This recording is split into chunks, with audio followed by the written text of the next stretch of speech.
Okay, welcome everybody to Live the Return TV. Um, I haven't been streaming the last couple nights. There's reasons for that. I am going to read a disclaimer tonight, and we're going to go from there. Damien, welcome. I appreciate you. We're going to be trading the Nasdaq tonight, and see what happens.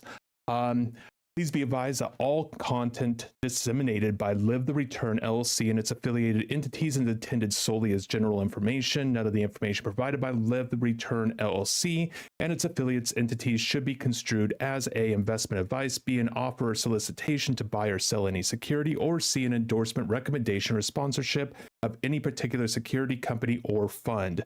The utilization of information available on the Live the Returns website, social media, to include live streams, undertaken at your own discretion, and Live the Return LLC, along with its partners, representatives, agents, employees, and contractors, disclaims any responsibility or liability for the use and misuse of information.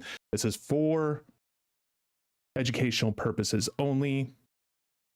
If you follow anything that I do here, that's on you. And my past performance is not necessarily indicative of future success. So here we go.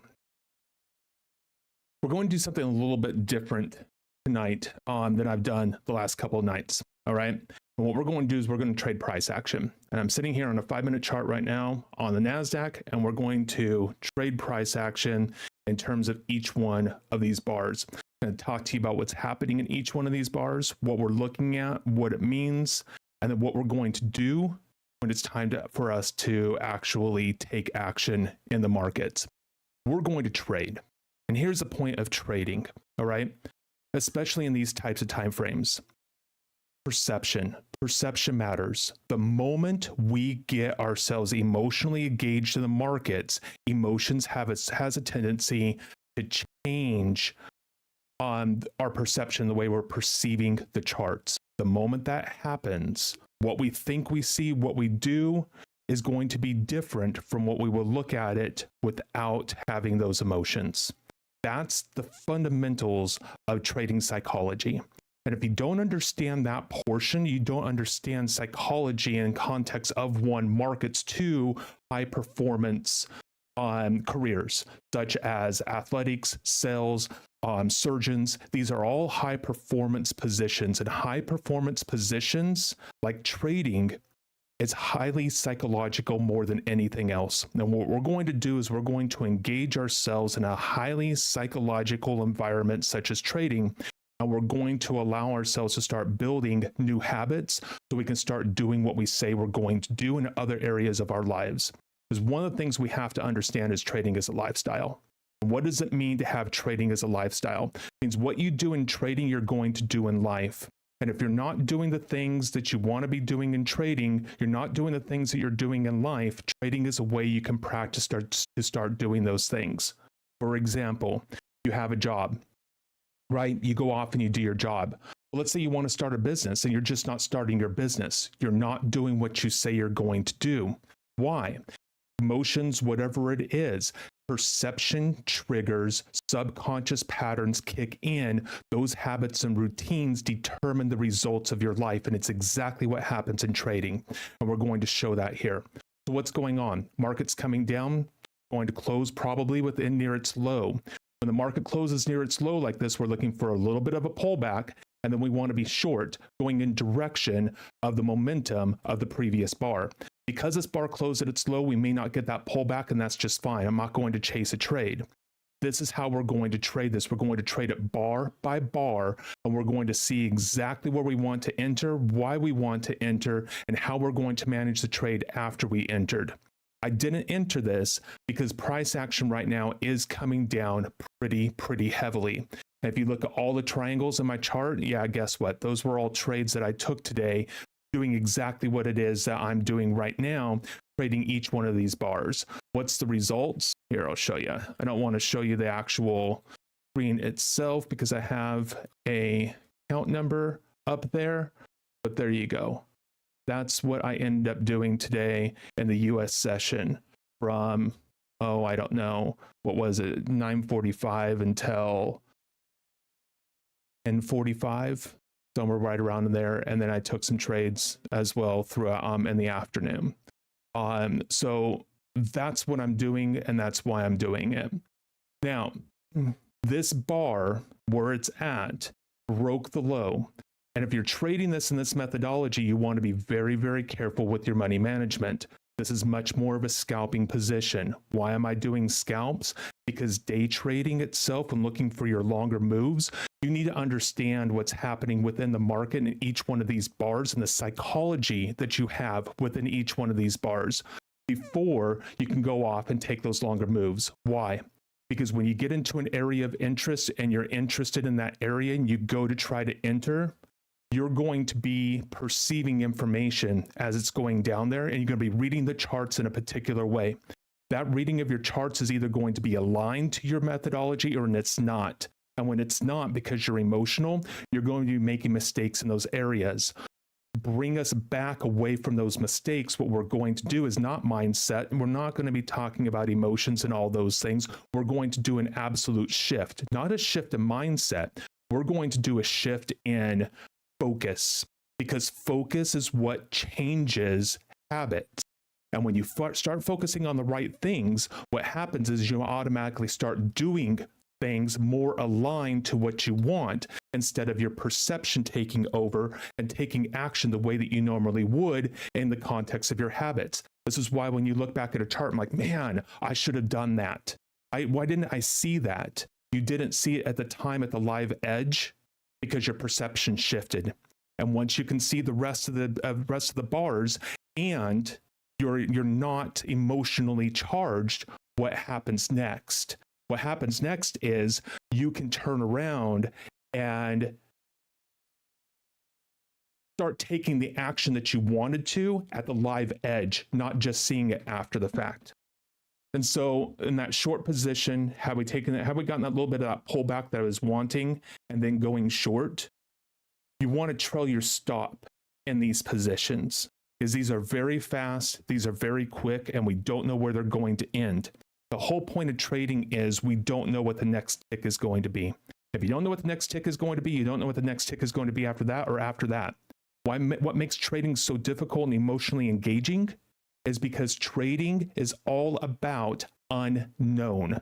We don't know what the next tick is going to be. We don't know what the next tick is going to be after that. We're trying to manage a world full of unknowns.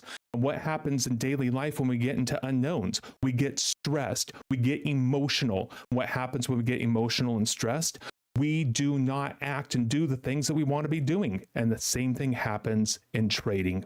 And trading is our training ground. Our training ground in one, to be able to start taking care of our finances on our own because we start trading right, we start trading properly. But two, it becomes our trading ground where when we start trading properly, we start making the decisions in our lives at the times that it matters. Why? Because we've already practiced it and we can engage in unknowns in life without perception taking over and subconscious processes and habits and patterns of routines taking over and making our decisions for us. Any questions? I know I just threw a lot of information out there. You are so welcome. I'm here to help. Sorry for being a smartass. It's just who I am. So price action rejected from these lows down here. We look in here. We also have lows down in here as well, right? Where price action rejected before. So we came up, broke out of a range, and now we're coming back down, testing into these areas. This bar here closed near its high, but it's a down bar. All right. I want to see what happens if price action comes down in here and tests. What happens if it goes up? If it goes up and gives me a bar like this, don't worry, I'm going to be in anyhow. I didn't get in short here because this is one of the bars that opens and just goes. But look what happens most of the time. Most of the time we get a little bit of a pullback. That's all I wanted here was a little bit of a pullback. Didn't get it, and that's fine. Price action comes down. Into these lows. I would love to see these lows broken. Why? These lows break and we see rejection. Now we can get in at a very low price with very low risk.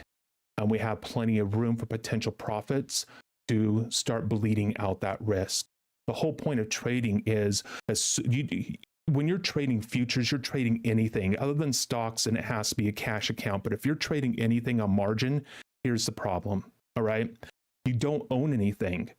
This is a contract of the NQ. What does that even mean? You're controlling $20,000 worth of stocks or worth of value in the NASDAQ indice. What does that even mean? It's a derivative. It's not even a security. It's a contract written off of a security called a derivative that's regulated by the United States government. That's all it is. Okay. In that, we don't own a contract. We don't own anything but risk. The moment we enter a position, we only own risk. And if you're not bleeding risk out, the moment you get into the market, what are you doing? Because if you don't bleed risk out, you're going to take larger losses. All right? So everything is about bleeding risk, bleeding risk, bleeding risk. I don't take limit orders or anything along those lines. Why? Because I'm going to let my stop take me out. Why am I going to let my stop take me out?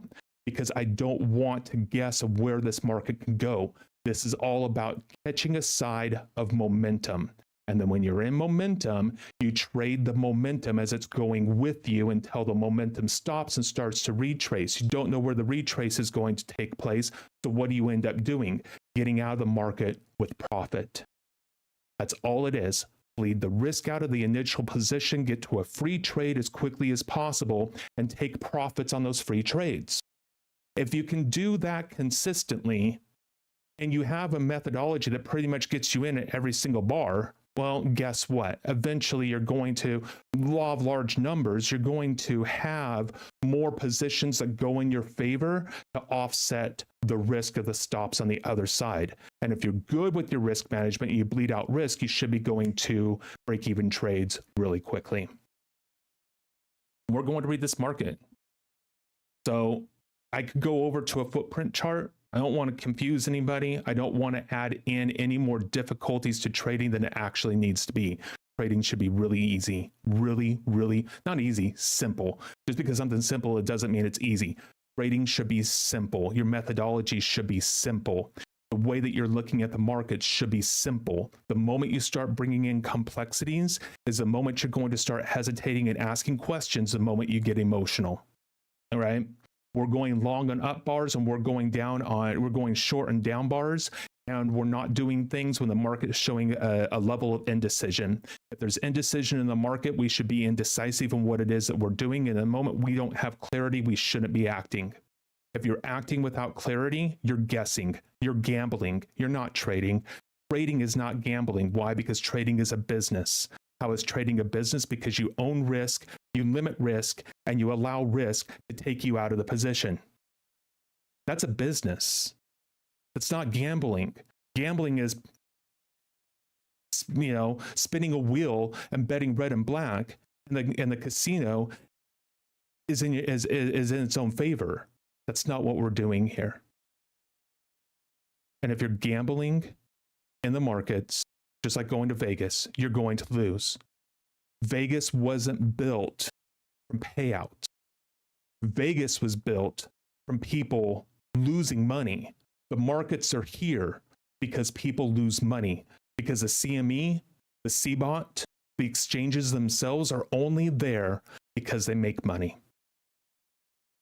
This is a 5-minute bar. We're getting close to the last minute of this, so we're going to go ahead and talk about the charts. Price action came down hard. What is that?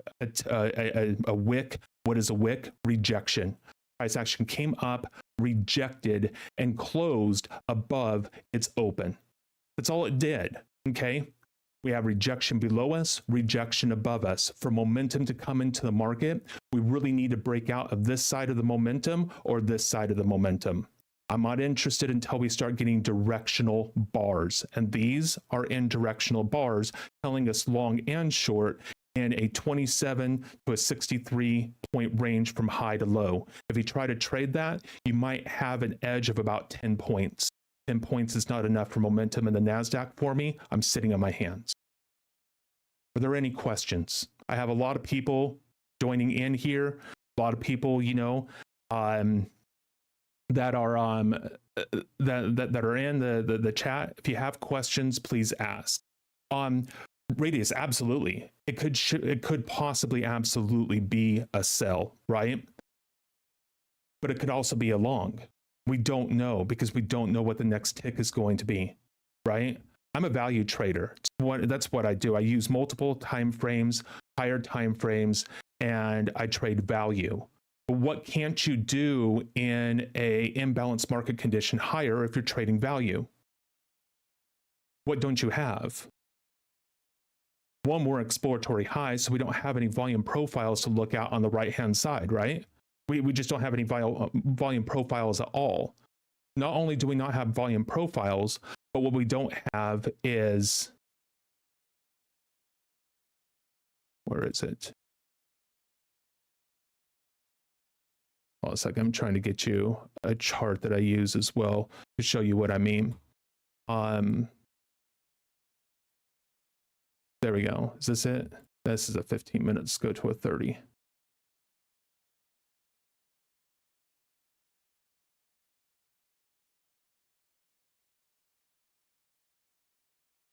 When we're trading this market here, we're hitting exploratory highs in these 30,000s. We've never been here before. We don't have any volume profiles around us. We don't have anything that we can gauge where price is or what it's doing, okay?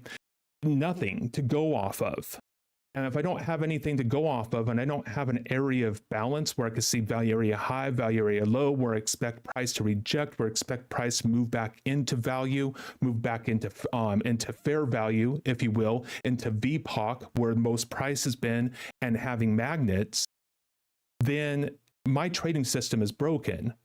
That happened to me in 2016. In 2016, I was trading 25 lots in the ES and trading 18 lots in the Russell. Okay. I took my first trade in 98. Okay. My methodology broke because I wasn't able to trade trends because I was looking for value and I was always trying to short the longs and go long at the lows. The problem was as value was developing, price action was coming up, coming down, right? But I can't get in there because it's a new developing value area and price goes back up again. What I'm trying to do is show individuals how you can trade any type of market condition. And once you understand what's going on inside the bars and where to enter, you can enter around any methodology you possibly have. And now you no longer question your entries of where you're going to enter. You no longer are looking for rejection. You're no longer looking for that information because you already have it. At this bar closes where it's at, we have equal highs here. We have a higher low, but this is what we call an inside bar. Inside bars are indecisive and indecision. If there's indecision, I'm sitting on my hands, I'm not acting. Why? Because the market's indecisive. It's not even clear on what it wants to do. If the markets aren't clear on what it wants to do, then why do I feel like I have the clarity in order to be able to trade this current market condition? And this current market condition is just so happens to be this individual first bar right here. So I'm waiting, sitting on my hands, waiting. Why? Because I don't know what's going to happen. Well, possibly, yeah, because it's an inside bar. There's no direction. Why I'm sitting on my hands is it's not worth the risk for me to get into a position right now. There's no momentum. It's not moving. It's not going anywhere. There's not enough room for potential profits or a breakout in a momentum move. This move here, yeah, you know what? I could have been in this, but we didn't get the pullback I was looking for, and I stayed out. That bar is momentum. That is the only bar that I had a potential entry on so far tonight in the Asian session. These are the moves that I'm looking for. I don't want to be in here. And staying out of inside bars keeps you out of chop. Price action is moving higher. In the tails, which is showing rejection, we definitely have rejection to the upside. I'm much more biased on the downside right now than I am for the long side, but I'm still sitting on my hands because I'm waiting. I'm waiting for momentum to come into this market because I don't want to trade in a tight range.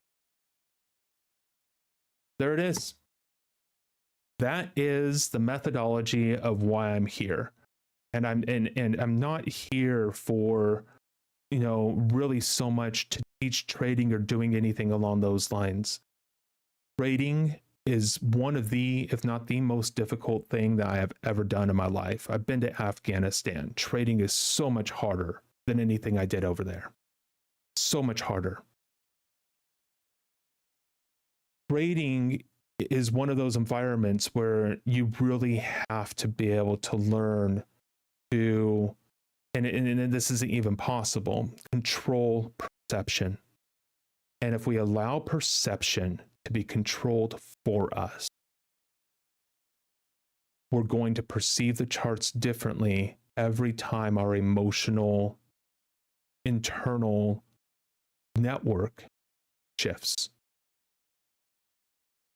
And that type of volatility is what we're actually trading, not the chart. The charts are easy, the charts are simple. I'm going to demonstrate that. What's difficult is the internal management of the dialogue and the emotions that come with shifting perception. When perception shifts, conscious thought is no longer dictating action. And if conscious thought is not dictating action, what is?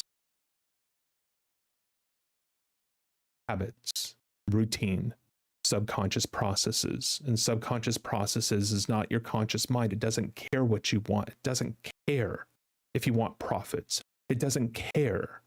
It's going to do what it possibly can to limit the emotions. And so if you have a fear of missing out and that's highly emotionalized, subconscious processes are going to be designed to move you away from that, which is to move you into positions that you probably don't want to be in. And you start seeing things in the charts that you normally wouldn't see. And then you turn around and you take action. And right after you take action, you're like, man, why did I do that? Because the moment the action's taken, the emotions are released. And when at least in the terms of the subconscious mind, when the emotions are released, the perception's not there.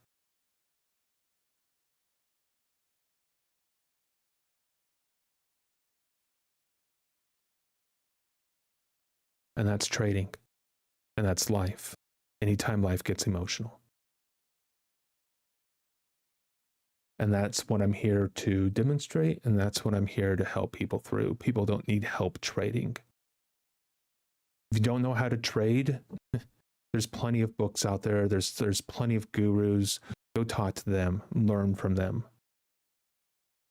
But even Trading in the Zone, one of the best psychology books out there in trading, doesn't get it in the context of trading.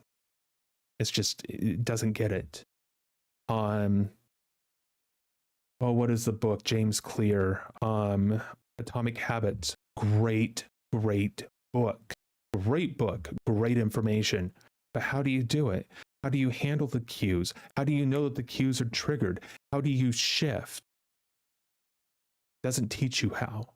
That's the problem with most of those books. It does a great job of explaining the science. It does a great job of explaining a mechanism, but how do you follow the mechanism? That's the problem. And that's what we're going to do here. And when you learn how to apply the mechanism here, you can apply the mechanism in life. And now you can do whatever it is that you want to do because you restore your ability to do it. Because subconscious processes are not triggered by conscious thought. Subconscious processes are triggered by a shift in perception based upon what you're thinking and what you're feeling. It cares less about what you want consciously, and it acts before the conscious mind can come online. Why? Because if it acts before the conscious mind comes online, well, guess what? You're going to take the action of the habits and not what the conscious mind wants to do. It takes you out of the game. Another inside bar. Still not doing anything, waiting. Can't do anything off of these inside bars.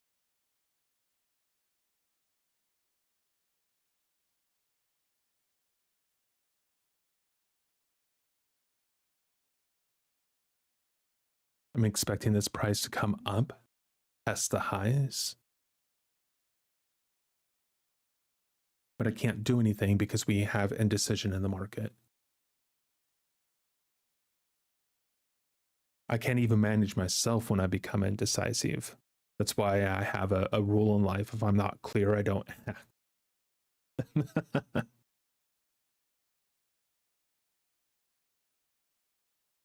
Any questions?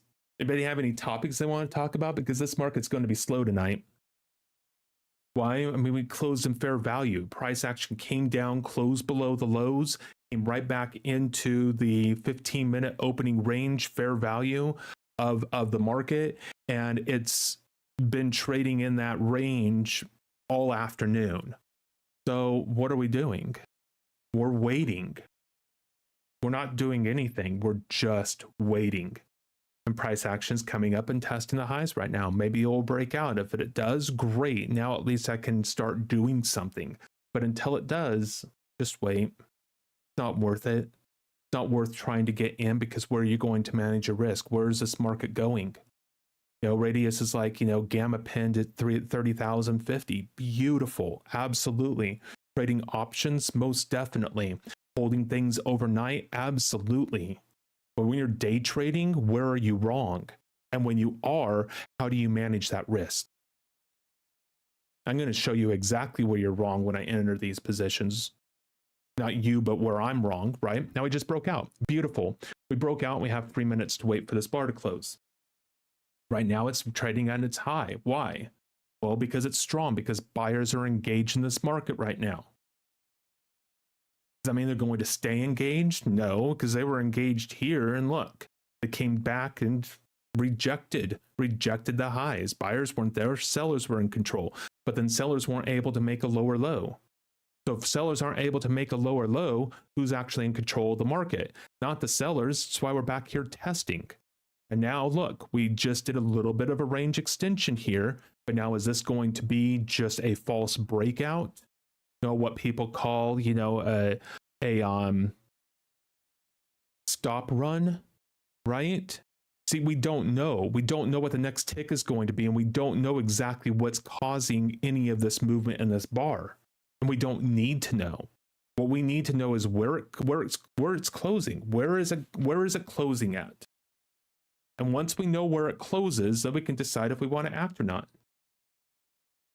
If it closes here, it's closing in the middle of its range. It's not closing in the high of the range. Buyers didn't end there, right? So why do we want to go long if buyers weren't aggressive at the end of the time frame of the bar? To be buying into the close if buyers are aggressive. Why are buyers leaving the market before it closes? Doesn't make any sense. If it doesn't make sense, why are you trying to trade it?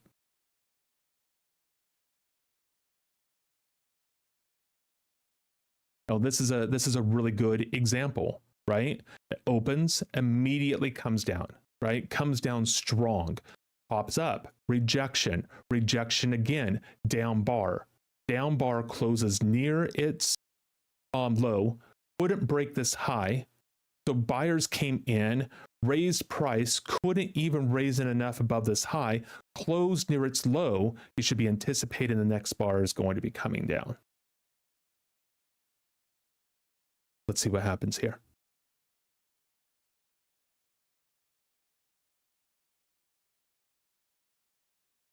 Less than a minute for this bar to close. I need to find my bar timer. I haven't used Sierra charts since 2019. So I need to find, I need to get all my toys back up on my charts the way it needs to be. Lewis, Maddie, welcome. Welcome. Try to trade this this slow market action in the Asian session before the actual Asian session opens at 8. Just wanted to come in and chat with everybody for a few minutes before the 8 o'clock open. How's everybody doing tonight? Everybody's good? How's today's trading for everyone? Price action closed near its low, right? There's no buyers in here. I'm still sitting on my hands. And look at this tight range. By sitting on my hands, I've kept myself out of this market condition. Again, the only position I had tonight that I was able to possibly get into was this one. It just did not give me the retrace before it went. We have to have some rules, even though rules are made to be broken, right? Hopefully not in trading too often.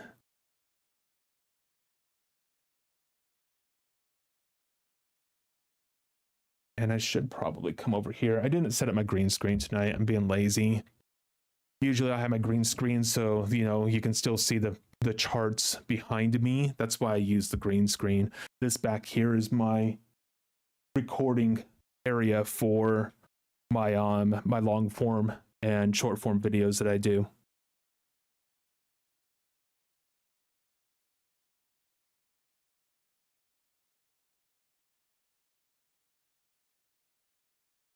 And we're just chilling. We're just waiting. This hour between 7 and 8 probably isn't going to be a lot happening, and price action right now is telling us not a lot is happening.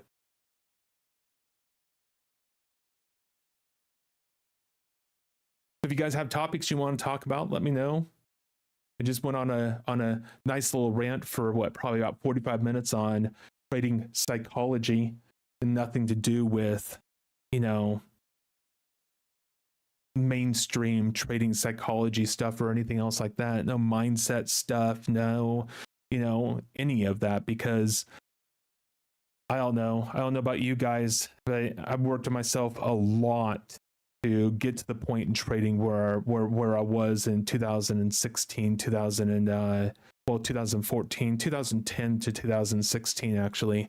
And you know, the stuff that we have in self-help and just personal development in today's world, you know, with mindset shifts and grind set and trying to force yourself to do things is just, I don't know. I feel like it puts way too much pressure, way too much stress on us. And nobody really seems to have the answer, if you will. Everybody has, you know, these processes that you can do and those type of things, but does it really create any form of lasting change, or do we still, you know, struggle with the same things that we struggled with when we first started, or do they come back? You know, I liken it to addiction. When I was growing up, my father was a heroin dealer and user. It was a mess of a life, and he constantly in and out of rehab and, you know, all of that stuff. And he would have friends that would have like 30 years of sobriety, and they would go out and use or drink or whatever it was. How can somebody practice 30 years of sobriety or a new patterns and then fall back into old habits? And so this grind stuff is supposed to work. If we're supposed to shift mindset, we're supposed to do all these other things, then how is it that 30 years of practicing something doesn't actually stop the old patterns from happening? And if we don't start taking a look at that, we give all of this advice on how to manage mindsets and do everything else, and it's just doing nothing but complicating things, and it's not creating the lasting change that people have in their lives. And now people are starting to even move away from all of that, and like, you know, I'm just stuck, and I'm just going to be stuck, and it's sad. It is so sad. And I fell into that. I mean, God, I spent over $120,000 in self-help stuffs from 2008 to about 2015. Now, I did it again in 2019 when I hired another trading guru to help me trade trends. In 2019, paid him like $10,000. So I guess I'm back up to about 130, 140,000 instead of the 120. You know, it's hard. It is absolutely hard. It is a struggle. A struggle. But I feel like we make it a lot harder than it needs to be, just like we do with trading, just like we do with anything else. When we go to try to do something new, we just make things difficult. What's going on in the charts right now? Another inside bar. Inside bar, the market's indecisive. When the market's indecisive, I don't act because I'm not expecting momentum at that time. And this nice little range right here, I've completely stayed out of. Is it possible that, you could have gotten in here at 53 and a half and, maybe got out at 63 or 60, and I possibly left 9 points on the table, 10 points on the table. So I left $200 on the table, but I didn't have to manage anything in here. For me, that's a win.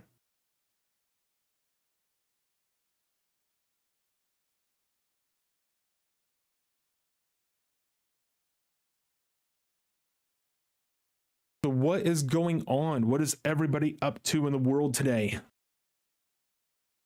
Starting to get a little bit of a breakout here. Let's see if this actually closes up in this area instead of coming back and just creating another wick of rejection, right? Because what's wicks? Wicks are just showing rejection. Rejection here, rejection here, rejection here. Came up, broke the highs, couldn't really even make higher highs, came back and rejected, traded back down again. I mean, it's just an absolute ranging market, and people are like, oh wow, I don't want to trade chop, or I get caught up in chop. Well, this is a great example of what to do to stay out of chop.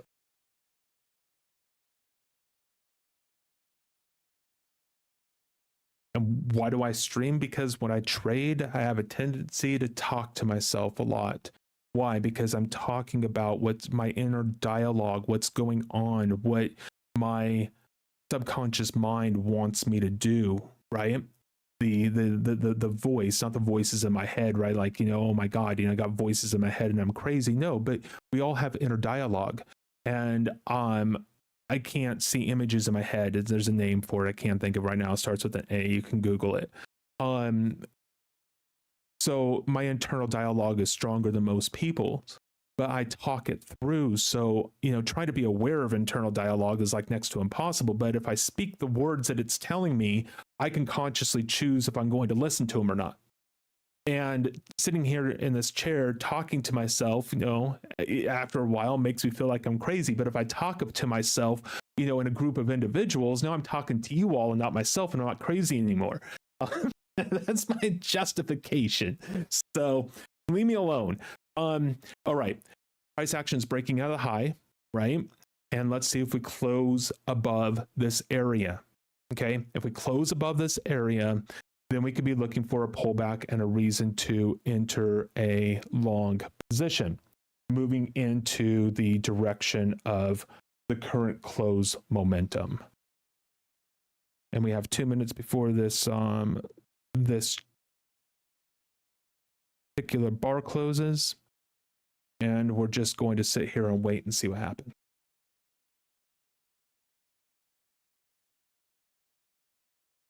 Have less than a minute. You know what? There's got to be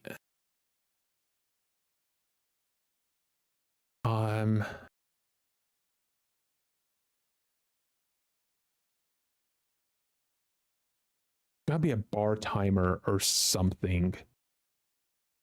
This bar is going to close in less than a minute. I should really be paying bar end time. There we go. Apply, add, apply. Oh, that's not good. We're going to remove that, and then I need to get back over to the charts because this is going to close. So let's get rid of that. Price action is closing right now in the top 1/3. We come back down in this area. I'm not going to be interested. And yeah, no, if we close here, then again, an indecisive bar. We're not closing at the top of the range, in the top of 1/3, right? We're closing closer to the middle half. That's rejection. More rejections here. Buyers aren't showing strength. And if I'm getting into the market, I'm getting into the market because I'm anticipating momentum, right? Here's a good close followed by a good momentum bar. We haven't had one of those setups other than this bar here, creating this bar here, creating this bar. The rest of all of this has just been absolute chop and a slow grind to the upside. And I just don't feel like participating because the range of the bars are too small. We don't have anything like this. Or like this back here, right? There's one of my shorts today right there and down. Boom. And then price action rejected, right? Closed towards its bottom, of the range of the bar, came up, and there's another short. And so here I was already out of the market, and then this one I got back into the market, and held that one all the way down through and got out someplace down below this bar right here. But that's the momentum bars that I'm talking about. These are the bars that we want to be in, just like this bar right here.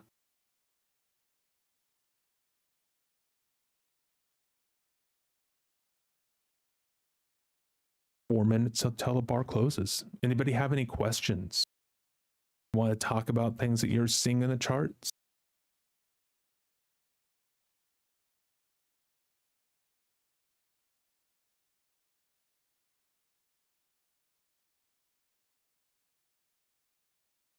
Anybody have any good stories? Any good jokes out there? Everybody likes a good joke, especially when you're trading. Give us something to do, right? Oh man, all right. So now here, look, if we would have gotten in to this potential long position right here, right? Immediately came back, didn't even take out this high. Didn't take out the high. Why? Because this bar was telling us that buyers weren't aggressive in this in the first place. But we did break the low here, right? We did break the low by only a few ticks. Okay, that means the sellers aren't strong. If this was a better market condition, there could be reasons to be going long as a breakout of this, the open of this bar, or even inside the wick of this this current forming bar, right? But the market's just too narrow in here for me at the moment to be able to take that position. We have inside bar, we break out, closed in the middle of the range of the bar. I'm just not interested. But what do we have going on now? Now we have a bar that's forming now, broke out of the low. Let's say if we get a close near the low, pull back, and then gives us the indication for a short. So we might have something setting up here, and we've got what, 2 minutes? 2 minutes to wait and see if the setup happens. As you can tell, I'm not using indicators. I'm not using anything else. Why is the background of this green? Because that's where the 15-minute opening range was of the US session this morning. A wide range. We closed below that range, could not develop any price action to the downside. Price action rejected the lows, came back up into the opening range, tried to break back down again, came into, and then that's when we turned around and started to bring in higher prices into that range. Now we're getting ourselves a nice, good down bar here. Hopefully we don't hopefully we close in this area. We don't close someplace up here around the 57s, 56s even is a little too high for what I'm looking for in the context of expecting possible momentum to come into the market. And we're just getting another wick down here rather than a directional close, right? Looking for directional closes.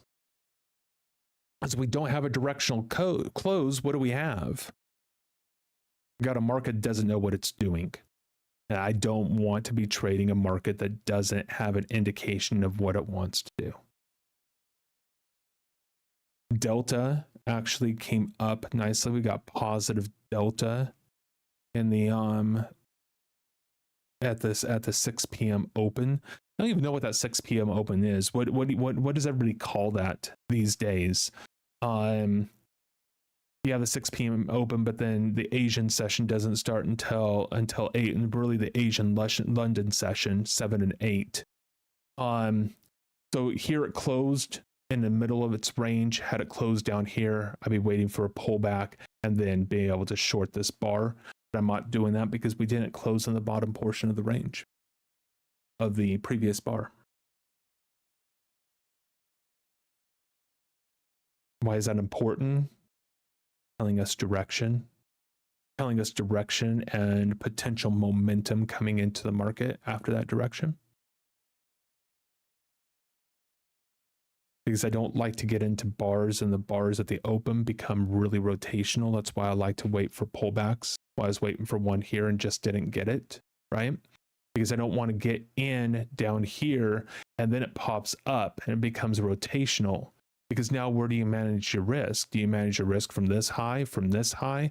Where are you wrong in the position? You're wrong in the position the second it goes against you in these positions because you're looking for momentum. And so if you're getting in and it starts to trade in balance, right? In a range, it starts really kind of going against your position. Well, you're already entered when you shouldn't have entered, because the market shouldn't be doing that, because it should be directional in nature at your time of entry, because you're getting in at an opportune time for momentum. And the market's not doing what you expect it to do. Why are you in the market in the first place? Because now you're just hoping and praying it's going to go, or you have an indication that it's supposed to go, or you're trading out of a level and it's supposed to do something.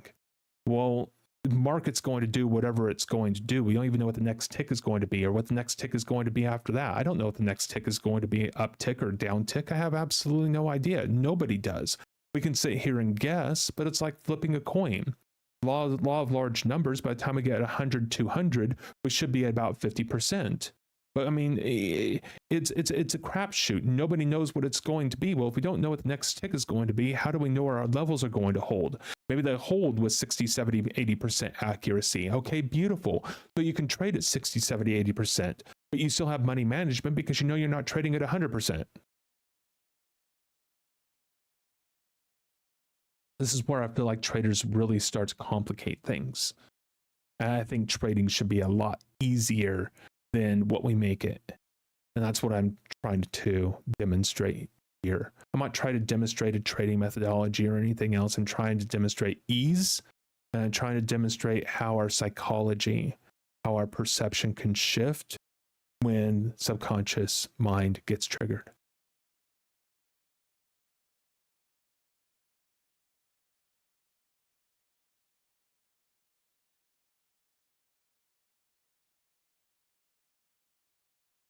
And that's where we're at. So now we have an inside bar currently in the indecision. Let's see if it gets below this low and closes at the low of this bar. If it does, well, near the low of this bar, it doesn't have to be a close at, but a near this bar, or close near at a directional close of a down candle. Jesus, I can speak. All right. We might be getting something here. Let's see if this continues.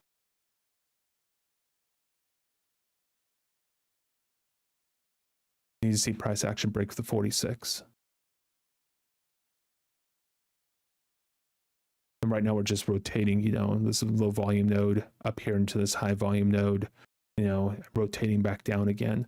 I'm really anticipating this low here to be tested, this range of this low. It doesn't need to break, and it doesn't need to be an equal low or a lower low, right? It's just testing someplace into the low of this wick. And I would even like calling them wicks. It's rejection, right? Call them wicks because it's like, well, under non-directional move. Well, yeah, it's non-directional move, but what does that actually mean? It means that sellers rejected the low and buyers stepped in. That's what it means. And if we can understand that, then we understand the fundamental. We start to understand the fundamentals of the market. And when we start to understand the fundamentals of price and what price is doing, we no longer need indicators because price tells us exactly what's going on.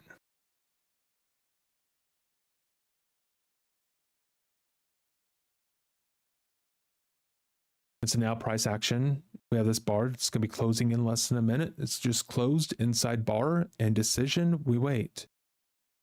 Keeps us out of trading ranges so we can live and survive when the momentum comes back into the market. Because my methodology is designed to make sure that we're in at the time of momentum.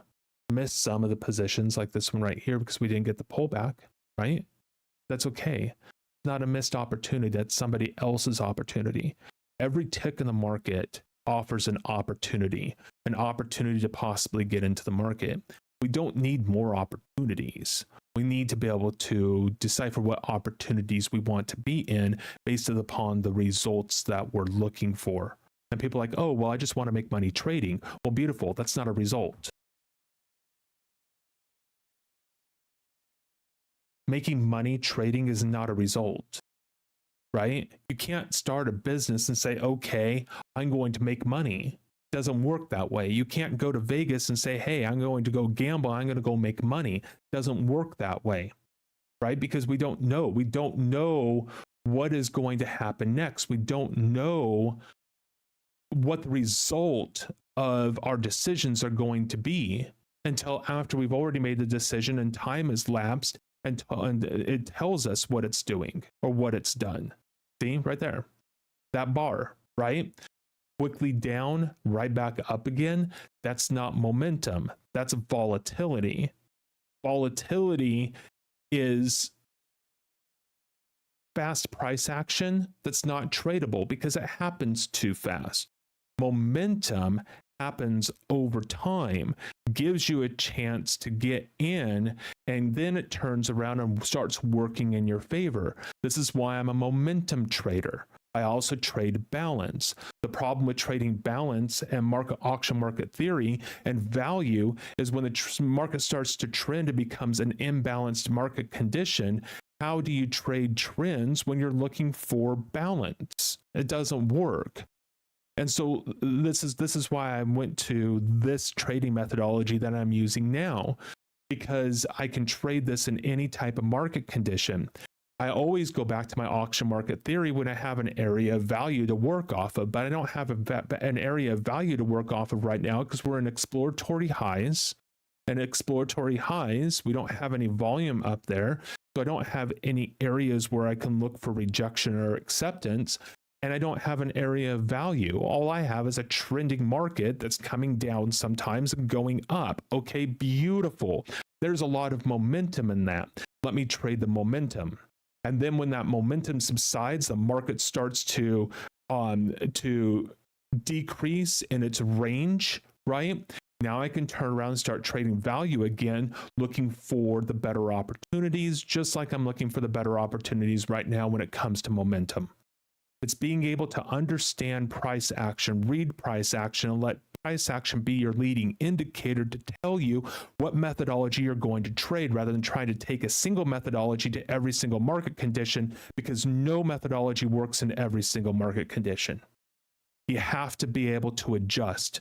And if you don't know how to adjust by looking at price, then your mind is going to adjust for you when you get triggered and perception shifts, because your subconscious mind is taken over. And all of its habits and routines and patterns, perception-driven action is not aligned to conscious intention. And if you're not aligned to conscious intention, or actions not aligned to conscious intention, you're not going to get the results that you want. And now you turn around and you say, oh, now you're like looking at the charts and perception shifts, and it's like, okay, well, I have this fear of missing out, or, you know, I'm just too scared, too gun shy to take this position. I just don't have the confidence. All of those are going to be decisions of why you either enter, you don't enter the market, and then you enter the market, you don't enter the market. A few minutes later, you look at the chart and you're like, oh man, why didn't I see that real time? That's part of my plan. Why didn't I act? Because you weren't consciously there to act, because conscious intention wasn't driving action. What was driving action? Perception-driven action, which is all subconscious, which is all habitual. And it fires before conscious intention comes online. All right, less than a minute for this bar to close. If we come up here into this area, about 74, we're in the top 1/3. This is doable. This is doable. I'm going to give this a little bit of room. I don't want to give it a lot, but I'm going to give it a little bit. 62 from a 71 entry, 9 points. I want to bleed this risk out pretty quickly. The only way I'm going to be able to bleed this risk out is if price action comes back up to my entry. And first expense on the night. I don't like taking that large of an expense in a 50, 60 point range, but that's okay. It happened, took the position, and now we're going to hunt for the next one. And we're going to wait. But that one did not go in direction at all. The reason why I was a little indecisive there on the entry itself, and the reason why I was a little hesitant on the entry was because of where we closed. Now that's still a pretty big wick there on that close. Close to the top 1/3, but that's a discretionary look at that in being in the 1/3, right? And so I need to be careful of that in the future. Now we just did a 1 tick of this low. We don't have an inside bar, but we have rejection. And price action came down into the low and wasn't able to continue trading lower. Okay. So I'm anticipating some possible rejection here unless we get a definitive close, and then we can look for the short side and a continuation play to the downside. We're trading in a range. I anticipated possible momentum coming in here because of where this close was, but that's still a pretty big wick. And I should have been a bit more patient on that position. Not trying to explain a trade away, not trying to do anything else, talking through the position, creating new mental maps through the process.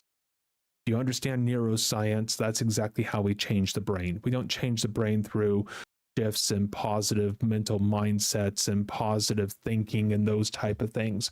We change the mind through focus, urgency, action, and sleep. We have 3 minutes before this bar closes. This is a directional bar. I like this bar. This is a bar that I would want to enter short off of.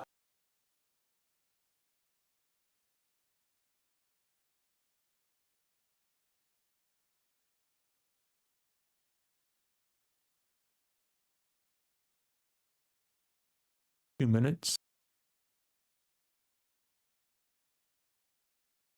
And also the Asian markets too, how much momentum do we actually get in this time frame? And that I don't know. I'm working on being able to do some streaming in the US session to make this easier to demonstrate. But that's in the works, and I don't have an answer on that yet. There's other forces at B that I can't control that's going to kind of determine that.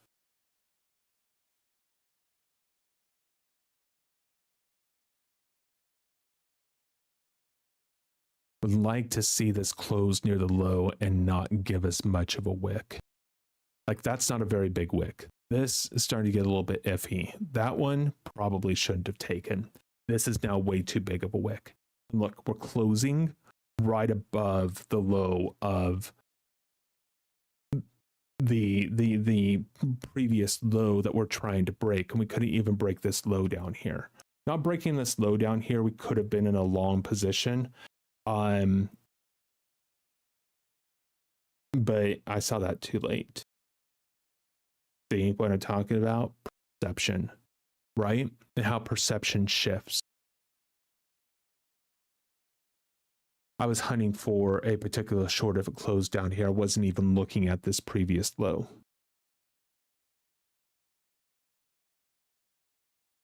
All right, let's really get into this. Price action is trading down. We got these two lows in here. We got rejection in two different areas. In the context of that rejection, we have price action, which came down here into a low volume, it made a low volume node here. A little bit of volume coming in. Price action is coming down now into those areas. And the volume that it's printing right now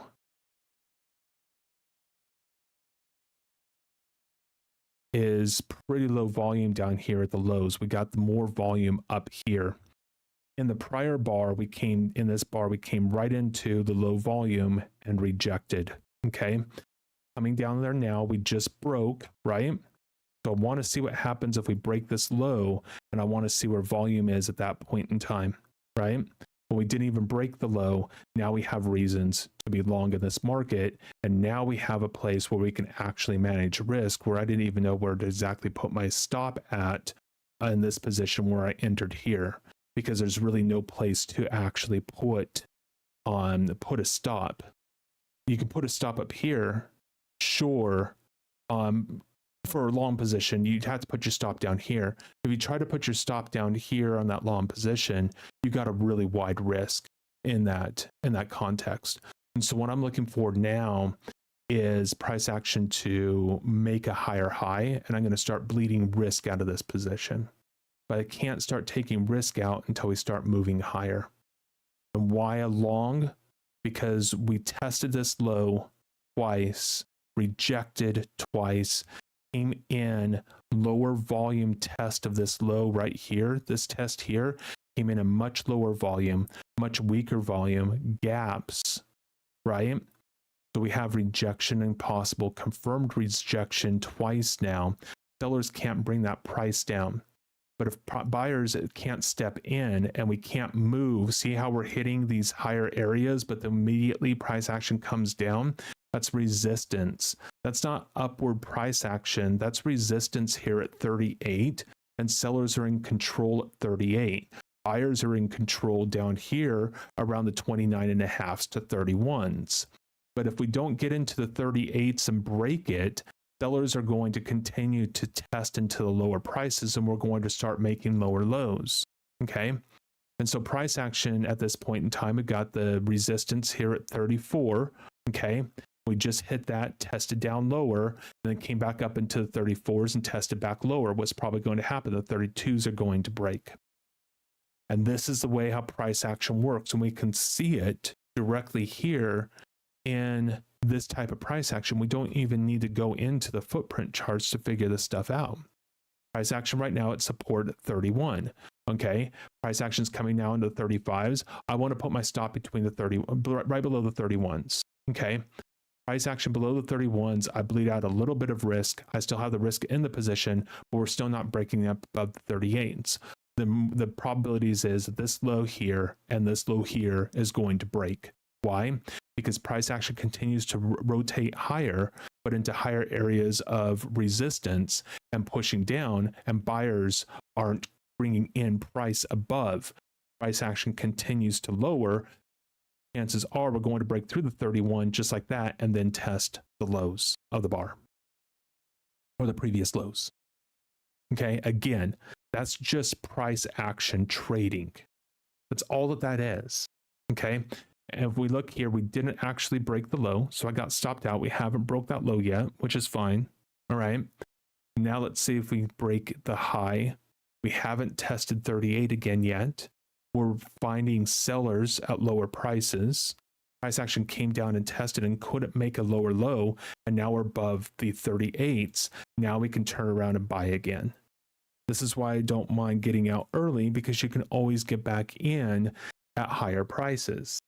Or when price action tested a low and it didn't follow through. One of the things I like about the US session is it's less jumpy. You've got more volume in the US session, which means that a higher probability of momentum. I would be putting my stop at a break even in the US session right now. The problem with doing that here, price action isn't as directional. Without price action being as directional, it's more difficult to be able to say, okay, is this 37.5 going to hold? Sure enough, we tested right back through again, and now we have 36, 37, 38 tested. Buyers came in, didn't even make a higher high.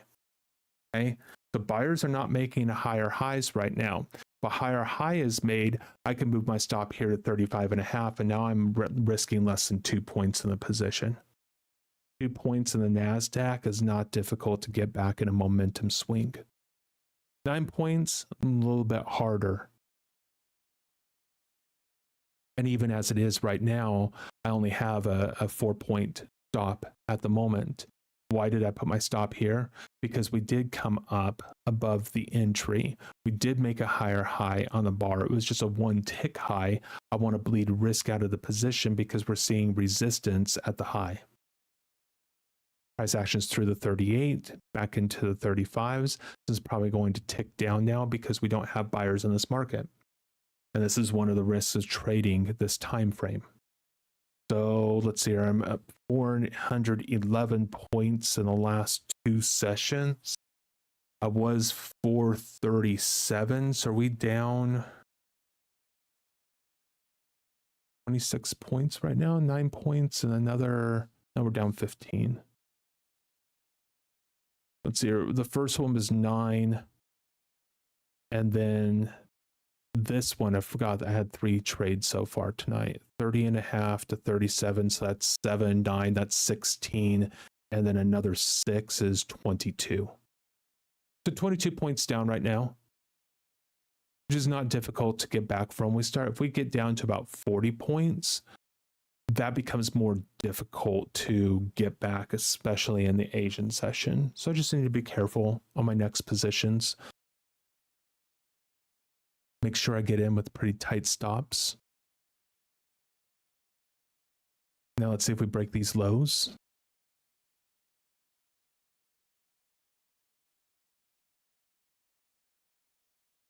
We have 3 minutes before the close of this bar. I still want to find that study. I know it exists. In time, bar numbering, time duration. Maybe that's what it is. No. Oh, there is an indicator that tells you how much time is left in the bar itself. We're going to go find it.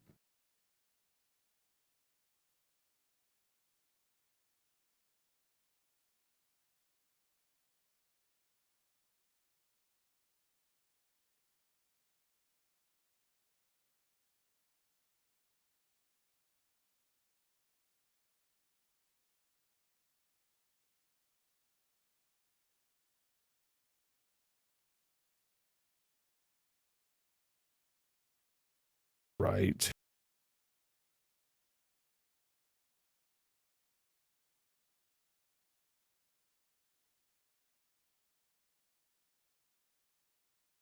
There we go. There it is. Knew I'd find it. Where there's a will, there's a way.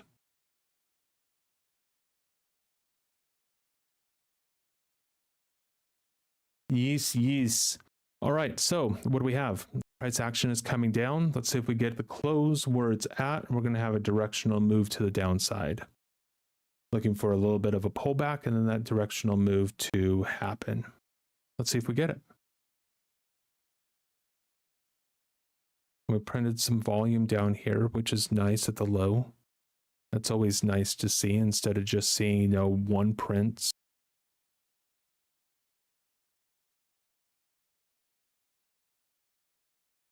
Potential buyers at 16. See if we get this directional move.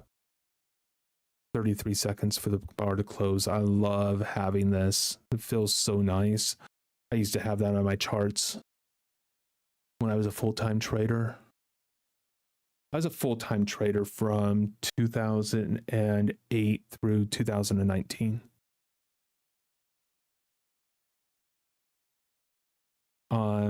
Largest size I traded was 25 lots in the ES and 18 in the Russell, in a live account. That's not prop. That's not anything else. That's a live cash account. Well, not cash, but margin. There's the pullback that I'm looking for. Let's have it continue. That's fine. I don't care. But this is where we're looking at potential momentum coming back into the markets. We have that print of 43 right there. There we go. A little early.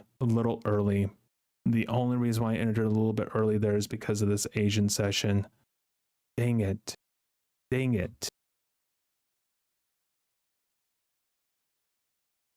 The Asian session can get a little squirrely and I entered a little bit too quickly. I'm not going to give this more room. We're still rotational, but that wasn't, it didn't get through its open when I entered.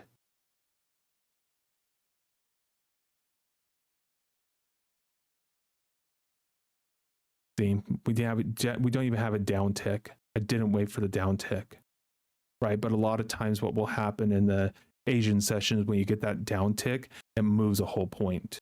Where in the US session, you don't get that much slippage on a market order. Asian session, I might have to start doing limits and put a stop limit order there at 17 on a short for it to be filled. We will see. I'll have to play with that. But we have the support here at 30,020 right now. We have 30,020 as support. We just got below it. We're not painting volume down here at all. So I'm anticipating the 20 to be tested again. Now we went back up to the 20 and a half and immediately filled into the 18. I'm expecting this low to be taken out now. I'm expecting the low to be taken out, but I'm expecting that to happen pretty quickly. We do have support here at 18.75 and 18 and a quarter. 18 and a quarter right back up to 20. If this market is weak, it's going to be filling in the 18.50, 18 and a half. So we filled the 17 and a half. Beautiful. 17 and a half is still not a lower low, right? We still haven't made a lower low yet, but the 17 and a half was filled. As this market is strong, we're going to fill the 17 and a half, or if we come back up to this 20s, we're going to come back down. Now we're moving back up into the 21s and a half. So this market isn't weak anymore. We haven't made a lower low. I don't have any business being in it at the moment, but I am, and I'm going to stay with it, and we're going to wait, see what happens. But if this low breaks, we have a chance for some momentum follow through.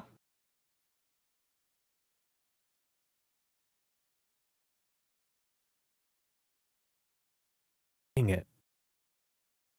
I made two pretty big mistakes tonight. So now we're back to the 20s. So we know 18 and a half and 18 and a quarter. So the 18 area, there's support. We come back up above the 32 and a half where there's resistance. We move higher to 21 and a half. This is a market that's showing signs of strength, not signs of weakness. But then we broke through the lows. And there we go. Now we can start bleeding out risk. Lower low, free trade. Free trade. We're going to add in about 3 ticks of potential profit. Now we got about 20 points. Now we just have a free trade. And we're just going to start taking money out of this free trade. 5 points so far. 7 points.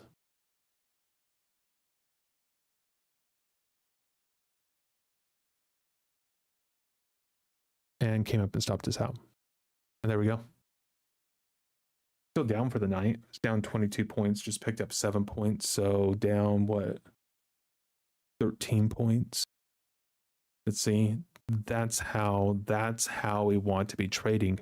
And if I wouldn't have entered it when I did, then we would have been entered down here about 13 and a quarter. That would have been much more difficult to try to manage. That's the momentum. That's what we're looking for. We're anticipating momentum to come into these moves. So 7 o'clock is not the time for me to be trading this. And if I do trade it, I do have to be quick on my entries, just like I was here. And I have to live through the rotation and hopefully don't get stopped out in the rotation. The long here was not a great play. I'm trying to look at higher move from rejection into these lows here, and then I got into a very aggressive long up here from this wick right here, and I should have had the wherewithal to stay out of that as well, and I didn't. So those are the expense trades. This was the one revenue. I think it was 7 points on this, wasn't it? 17.75 to 11 and a quarter. So no, it was 6.5.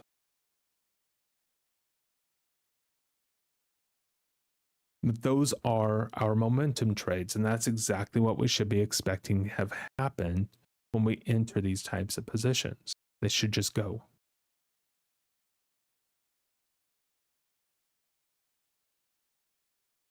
And now we're going to wait until the 8 o'clock to take any more positions, but I will still talk through this as we're going through. And so previous bar, we've got the 30-20, and when it came down, 85 contracts hit at 18 3/4. And that's kind of what propelled the momentum coming down. And we came back up on this current bar, tested that 55. Price action came into the lower volume node of right above that at 1975. We tried to print some volume up there, less volume than we had before. We came right back down through the higher volume area of 18 3/4. And so it's telling us that buyers are drying up there. And now we're still below that 1875, and we really haven't tested above the open of this bar again. And so at the moment, this bar is currently showing signs of weakness. I don't want to get into it though, because we have this huge wick.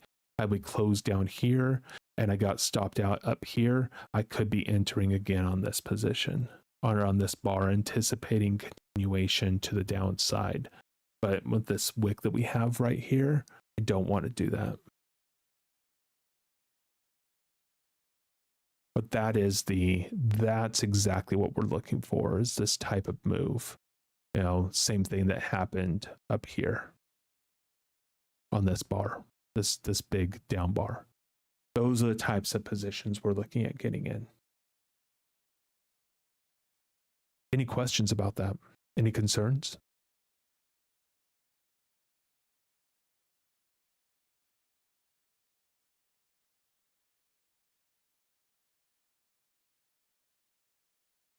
I love how quickly I love how this market in this time frame does not provide much volume.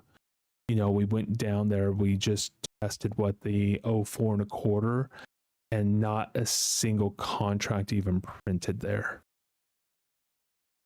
You know, we lowered the bid without actually printing the price. That's a very thin market.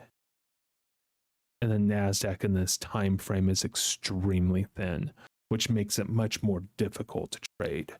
You need to be much more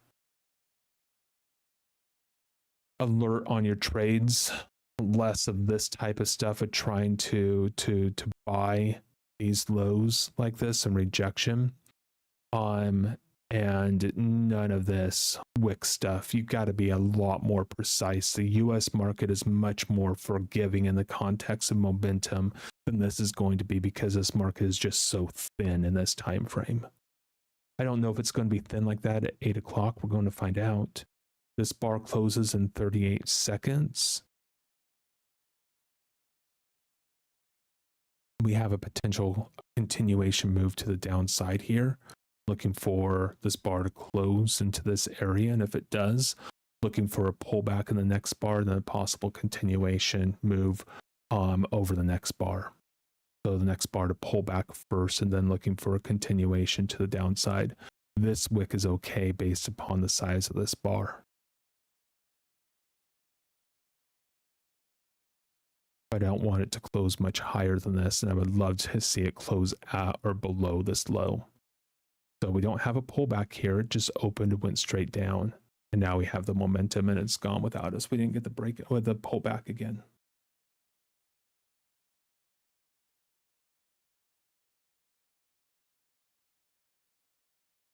I'm also seeing two. We've got 1, 2, 3 bars of momentum with no adverse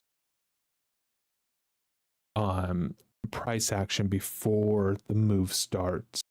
And by the time it breaks through the close of the prior bar, you're already down into the O2s, the fig number, right?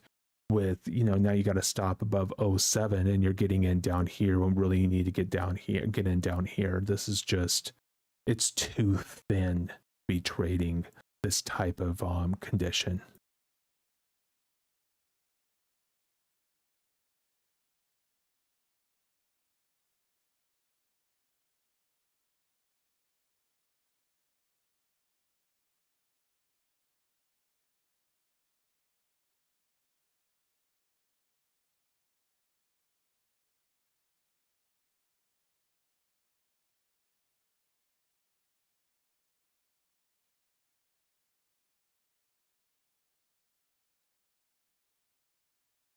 And then price just immediately rejects and goes right back to, the prior lows.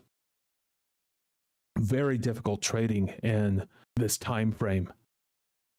This is not near as much fun as the US session.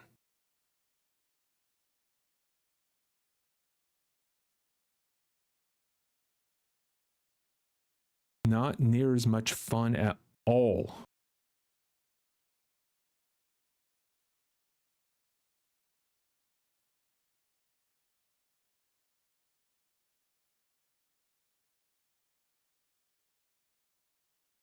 The other thing that I might do too in this time frame is to get on at 7 and go through and actually replay or go through the charts for the US session, and then come back on into live at 8 and see if it's tradable at 8, because right now this NASDAQ is not tradable between 7 and 8.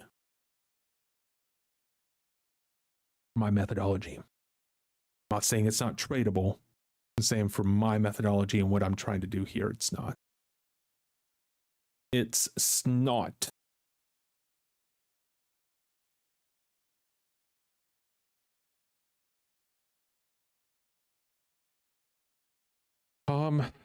Probably look and see if there's any news or anything coming out tonight, huh? That might be helpful.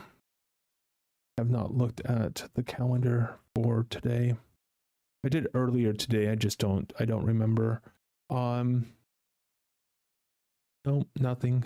Absolutely nothing. Like no news at all. We don't have anything until 8:30 tomorrow morning for PCE and the prelim GDP. I'll be on, ready to trade that tomorrow. That'll be fun. I used to trade through news all the time. A lot of people are like, oh, well, don't trade through news, right? And I traded through news. Then the reason being is when you're trading in the balance and a value area, a lot of times news will make the market move in to the opposite direction of value, which you're already in that position anyhow. So the market just moves in your favor through momentum, and you're out. Nice quick trade. Enter like at 8:20, news comes out, you're out at 8:31, 8:32. And I never had the market come against me in a way where I took slippage until I was in heating oil. One day I was trading heating oil, doing some spread stuff, but took a trade. Didn't realize that news was coming out before I took it. I was in a trading room that I was running at the time, and individuals were like, the news. It's like, it'll be okay. I took 1.6 points of slippage on that stop. I already had, like, it was a 2.2 point expense trade, and in heating oil, that's pretty a pretty large expense. And I did not trade news again after that in those types of markets. It was over $2,000 expense trade. This just didn't close my area. Plus, I don't want to take any trades right now until 8, and I want to see if 8 brings in a little bit more volume where this market is less thin. This market's too thin to actually make it tradable at the moment. And so yeah, that's one of the war stories I have for trading. Was that I also traded the flash crash in 2010. Only made like 60 points off of that. I was in a short right before about 15, 20 minutes before the flash crash started, and it moved down so quickly. I just got out with a I just flattened the position. I didn't even trail a stop or anything. I was so afraid of price action coming against. I didn't realize, I was going to drop, 1,200-1,500 points. We were going to have, curbs come in 3 different times that particular day. Had I known that, I would have stayed in, but I was only short 1 contract at that time though. So it didn't have any size in the position at all. My highest revenue day was a little over $15,000. No, that's not true. That's not true. I was trading 18 lots in the Russell, and I had a day where I was up over 30,000, but that's because I was trading size. Just trading 1 lots, my best day was 1 or 2 lots. My best day was 15,000, a little over. 31, 32 trades that day, and commissions back then were like, what was it? I think it was like $40 round turn. It was crazy. The brokerages back then were just absolutely insane. This was in the early 2000s, late 90s, early 2000s, 99, 2000, somewhere right around in there.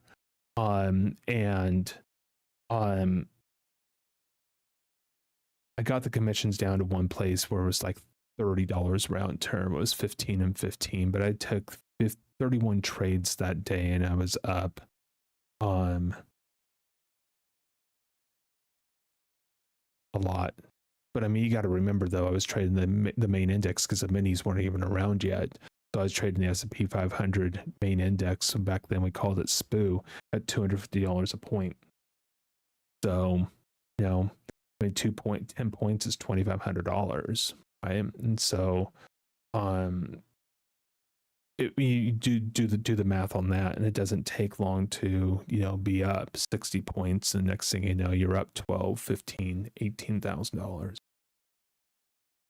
But when you're taking $40 round turns or $50 round turns, and I don't remember what it was $40-$50 round turns, and it was like $1,500, $2,000 in commission, something like that day. Probably one of the worst things that could have happened to me, because that was very, very early in my trading career. I'd only been trading, that was probably maybe the 15th day that I ever day traded. And yeah, that type of success, and I was in my early 20s at that time. I don't even think I was 21 yet. Yeah, I was 20, 22, 23, 21, 22. Having that kind of success at 21, 22 is, it's crazy. It gets to you. I know it did to me. And I've been told that by quite a few mentors, that trading gurus, if you want to call them that one of the worst things you can do is have success very early in your career, because it shifts your perspective, right? The price action continued down since I've been out. Got short here, and then trailed it pretty aggressively for a thin market. Price action continued down lower. I left quite a bit of money on the table, of course, but it is what it is. Those type of things, I don't even concern myself with them, right? Because you don't know what's going to happen, and what I'm trying to do in these positions is manage risk. I took two expense trades in a row today, which are larger than my largest expense trades in the US session today. US session, I've been able to get in with very tight stops. And the moment it starts going in my direction, even like 2-3 points, I've already had a break even. I can't do that here because the market's so thin. So, you know, trading this market condition, I've got to adjust my methodology quite a bit to be able to trade this. Let's see what's happening at the highs here. You know, price action came up, made a nice, started to create some volume up here at this prior high, and then price action started to create volume in that same area and then shot higher. So now we have support at 88.5, and we got resistance at 95.5.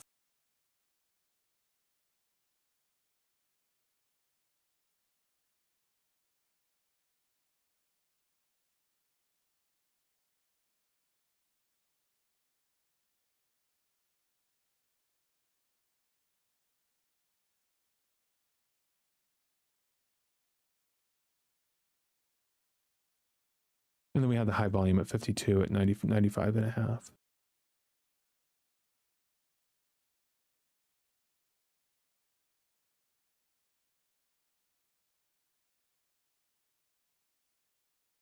We have 4 minutes before the Asian session opens, and yeah, we're just chilling.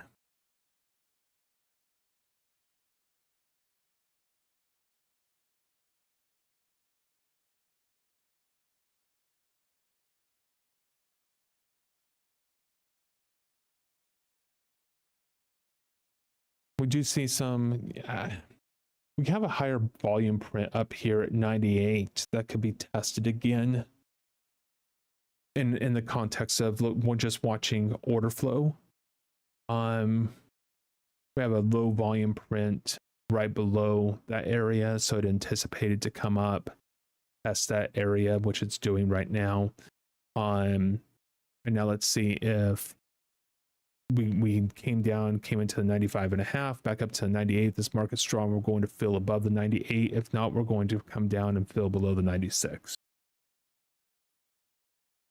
So market showing some more signs of weakness here, being at the 55.25. I would not expect to see the 98 again.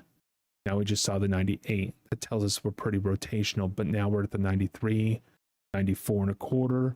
Now we have support down here at the 93s, and our resistance moves into around the 95 area. So we have the 95 and the 98 as resistance, and price action is accepting down here at 95.5 at support.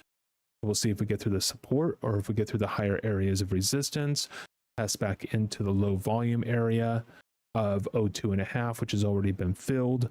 So I'd be anticipating the 92.25 to be filled. And there we go. We just filled 92.25 and below.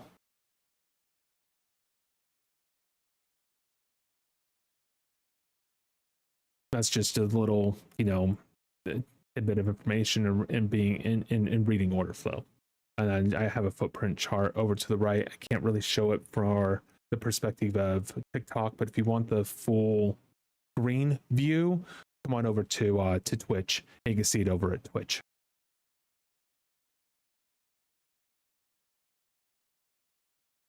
Full screen view at Twitch where you can see the footprint charts.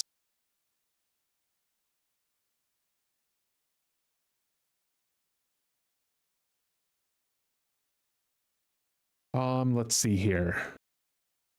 What else can we discuss over the next minute? The Asian session opens. I'm anticipating the Asian session is going to have an expansion down to below the 66 at the open is my anticipation. 12 seconds before this bar closes.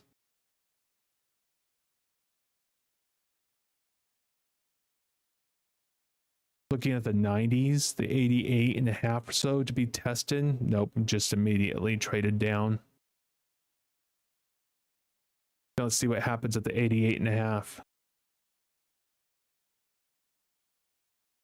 I haven't traded the Asian Open before, so I might trade this if I get a position. Barely broke that low, so we do have support down there off of this rejection. I trade these areas like this because you never know what's going to happen or what can happen until you trade it. And there's nothing like putting, money on the line or even just a call out to, put you into that mode of, okay, this is what's going on, rather than being like, oh yeah, and you tell the story and you explain it later. So when I get these ideas, I always like to test them out through actual action.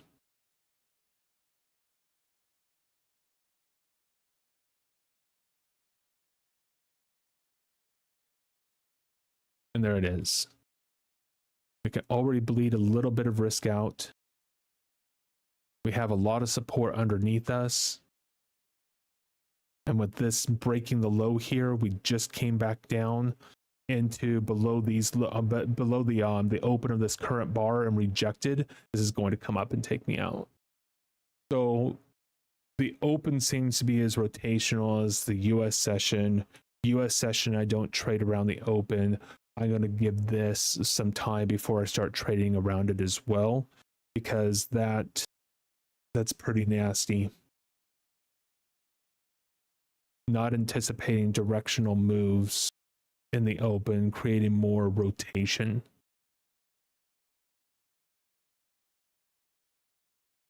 I need to test that out for the rest of the week around the 8 p.m. just to test it out. Do seem to be a little less volatile here in this session as well. So I'm going to ratchet this down time frame.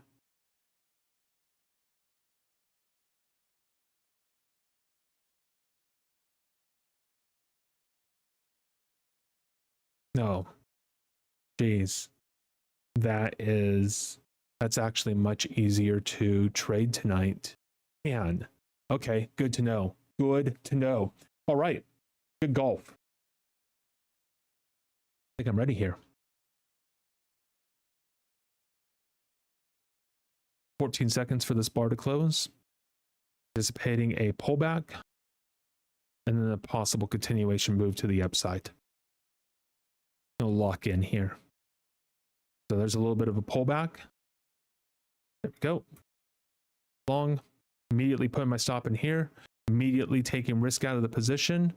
Free trade. I'm not taking any risk on this position at all. I'm anticipating momentum to move into the direction of this previous up bar. And if it does, great. And if it doesn't, then I don't want to be in it. I'm already taking some of the risk out to the potential profits. We have a little bit of profit in here, not a lot, about 7 points or so, but I'm already 1.25 points in profit, and I'm going to immediately start taking risk out of the position as well. And I'm just going to continue doing that until we take out the high. I'm going to leave it here until we take out the high, and then if we take out the high of this current bar, then I'll continue to move the stop up in direction and profits. This is how we trade momentum. I also need to be on a lower time frame chart in this market. When you have a thinner market and you have a market that's not moving as fast, you want to ratchet down your time frame. When you have a wider market and you want to give it room to breathe, that's when you want to increase your time frame. You use time frame to smooth out price. It's the only reason why time frame is there. The people talk about other time frames and those type of things. You're absolutely correct. And what you're trying to do is smooth out price by removing the noise. On the US session today, a 2-minute chart was way too noisy. 5-minute chart tonight on this time frame, you're entering too late. You put yourself on a 2-minute chart here, oh yeah, things start becoming much clearer. I should have done this a long time ago. Woulda, coulda, shoulda. Rude. Yeah, there was a nice move down here. This one would have gotten you a little bit. Nice move down. Oh yeah. Okay, beautiful. This time frame looks a lot better in this time frame. So now we have a wick up here at the top. I'm not interested in entering at the moment. This is a non-directional market. And so I'm going to wait for more of a directional move and then get into that movement of direction. If this closes within the range of this bar, I won't be doing anything. It's an inside bar. Inside bars tell us one thing: the market is non-directional. It's not clear, and if there's no clarity, I'm not clear, and so just wait until the market gives us a signal of direction. And all we need for direction is price. Everything else is lagging. Everything is lagging. Throw a MACD, throw moving average crossovers, whatever you want. They're all lagging indicators. Even price itself is partially lagging too, but it's the closest to a real-time indicator you could possibly get. You can't get a better real-time indicator, but I don't believe there's a true form of a leading indicator out there unless you are manipulating the market in some way, shape, form, or fashion. You have insider information. This is one of the reasons why members of Congress and those type of individuals should not be able to manage their own investment accounts, in my humble opinion, because you've got information, and that information could be used to or as a leading indicator that the general public does not have access to. If we tried to do that, we would get nailed. Look at that Navy SEAL that did that, where you have congressmen and members of Congress that do the same thing, Congress people, men and females that do the same thing, and yet they don't get in trouble. And I just don't feel like that's right at all. Why are you going to hold your constituents to a level of responsibility that you can't even hold yourself? I wanted a little bit of an uptick here. That's okay. Wanted a little bit of an uptick. I did not get that uptick. Got in a little bit late, chased it a little bit. I'm going to see if we are going to get stopped out here. If we do, that's fine. I'll go ahead and enter at a better price.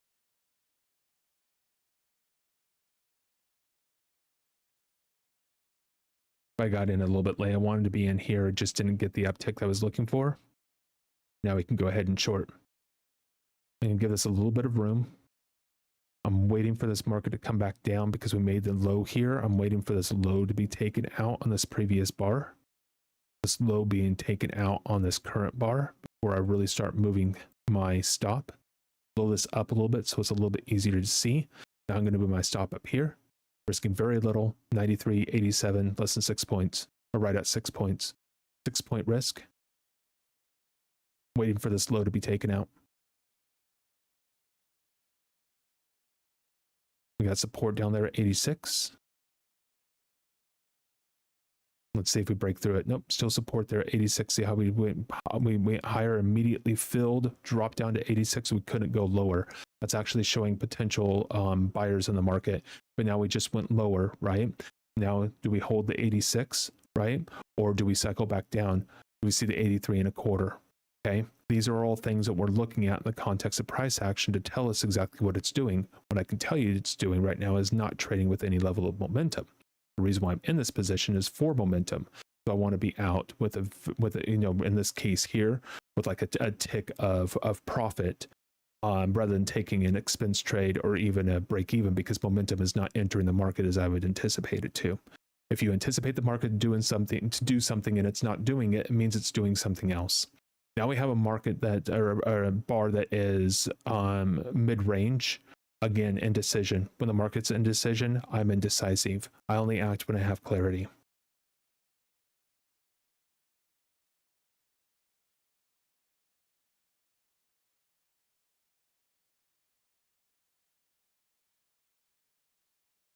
Now we have price action trading higher. Beautiful. If this turns around and closes where it's at, I'll be going long. We have a minute 25 seconds before a decision can be made. So now we just chill for the next minute and a quarter, and we just wait. Wait for price action to show us what it's going to do, and then we can determine what we're going to do after that.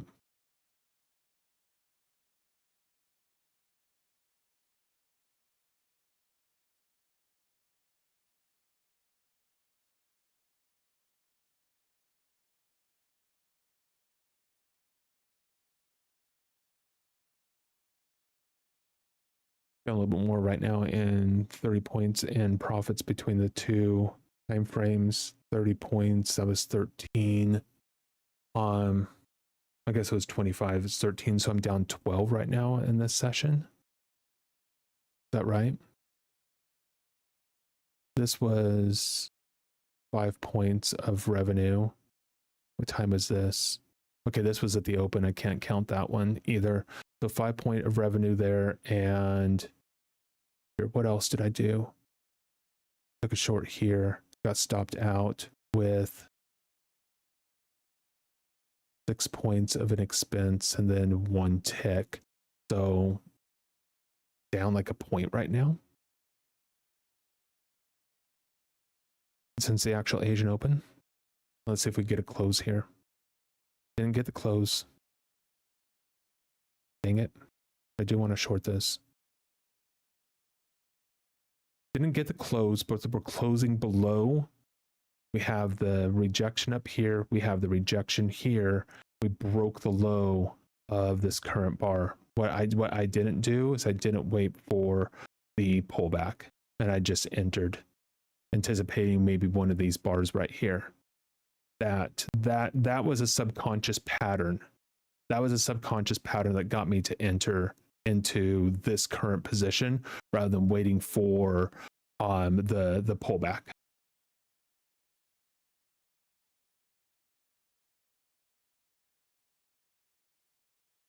And that would be entered now at the same price, but still, you know, I didn't wait for that, and it became rotational. And wait, when this low breaks, if it does, that puts my stop to a break even. I'm anticipating momentum to enter the market, and so I'm anticipating this low to break and its continuation to the downside pretty rapidly. Let's see if we get that or not. This isn't the best bar to enter off of, but I'm entering off of the rejection between this high and this high, anticipating the lower lows to continue in this market context. The imbalanced market condition lower to continue. Now, if you're looking at key bars, you could turn around and say, okay, this low broke here, so this low is pretty much your key bar. You're waiting for a close below this low, a pullback into this, and that would be your entry for a short position. At the same time, here's kind of your, that's not really even a high. Here's your high up here. You wouldn't want to be looking long until price action broke, came back into the area, and came up. So now price action is below that low. Oh, whippy. Excuse me. Should be at a break even or a stop right now because this low is broken. But it came up so quickly into this area. I'm going to give it a little bit of room. Down basically a point so far tonight, 84 to 91, be down about 6 points. In this session, I did have some expense trades between 7 and 8. But I'm not bringing those into the equation overall. Not because I'm trying to hide them or anything else, but because right in the 7 o'clock session, the volatility is not that it's too thin. The market's way too thin. And I'm just testing out to see if the market is less than here and makes it tradable. So I'm not trying to, say that, oh, trades weren't taken or anything else like that. The results of that session, I'm not including into the results of this session. I'm trying to keep the two separated.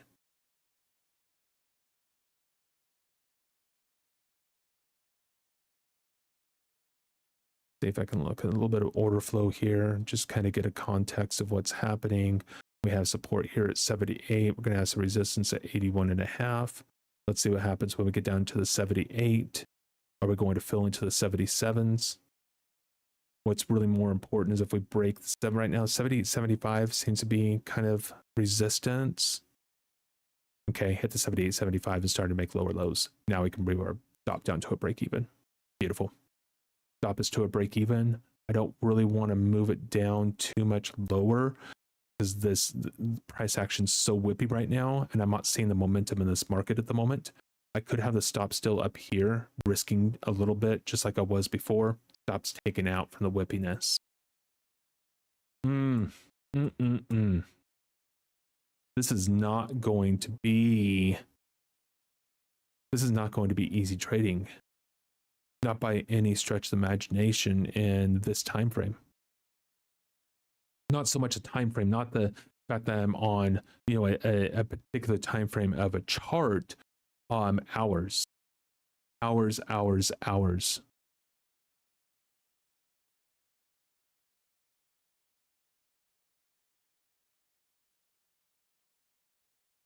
need to find my higher time frame chart.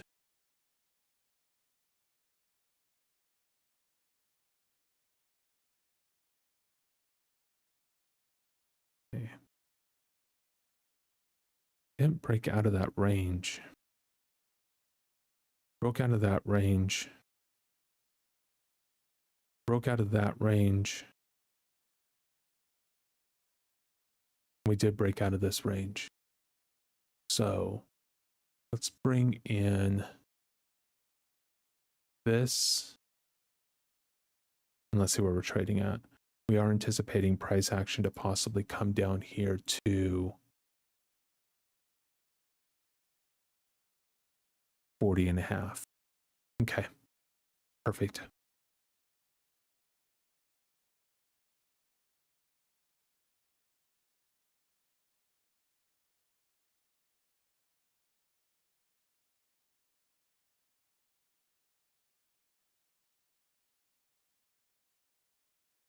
Trading at 92.25.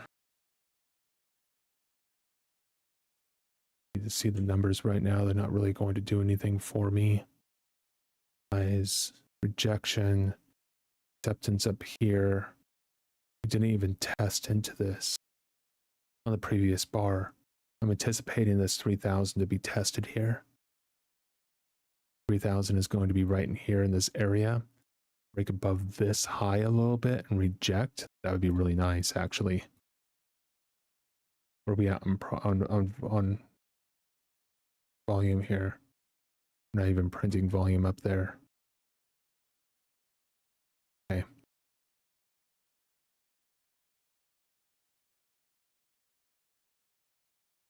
This is not a momentum trade.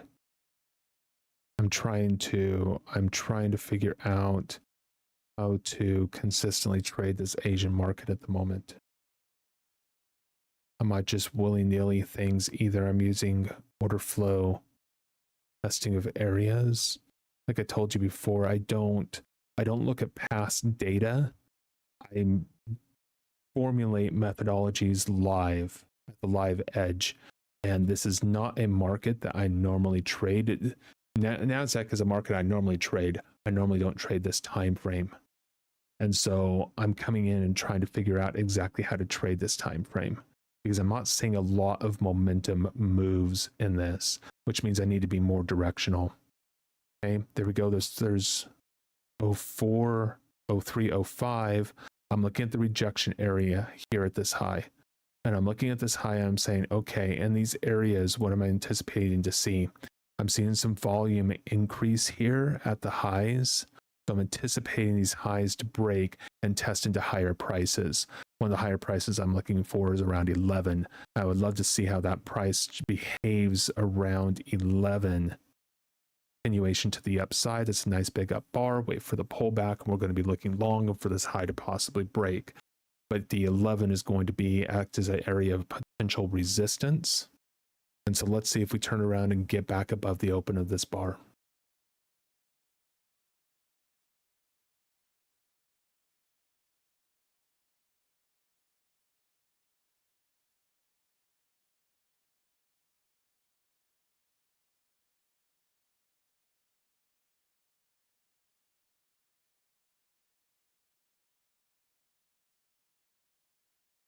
At 975, 1075, where am I looking at for potential support here? For 0575, we're already through that level. Support down here at 99.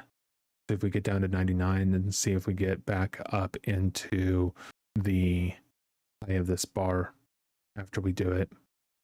Okay, 98.75, 99 right there. Then we've got 97s now. Starting to print higher volume here.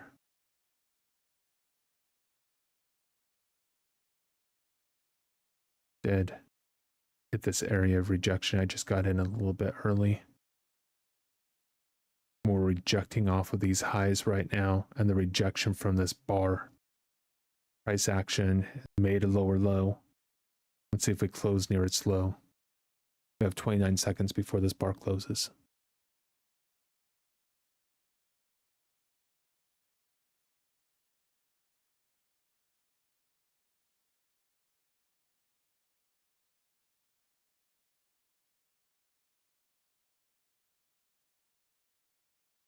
Rejection off of a lower low here. This is where we're looking at the 11 to possibly break.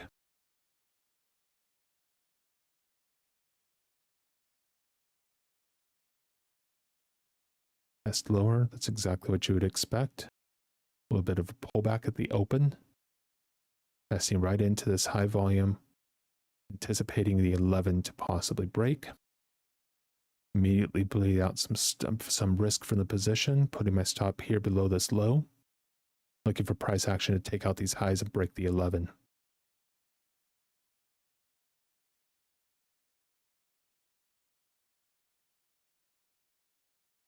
My stop, even though that's open, bleeding out a little bit more because we did push up there and we found rejection around the 06.5.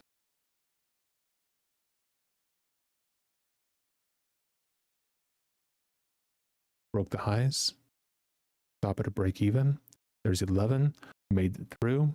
Look at 11 as a test again, and now I want to see this high break at 13.5. 11's now resistance, broke the 13.25, making higher highs. Beautiful. Love it. This is exactly what we want to see.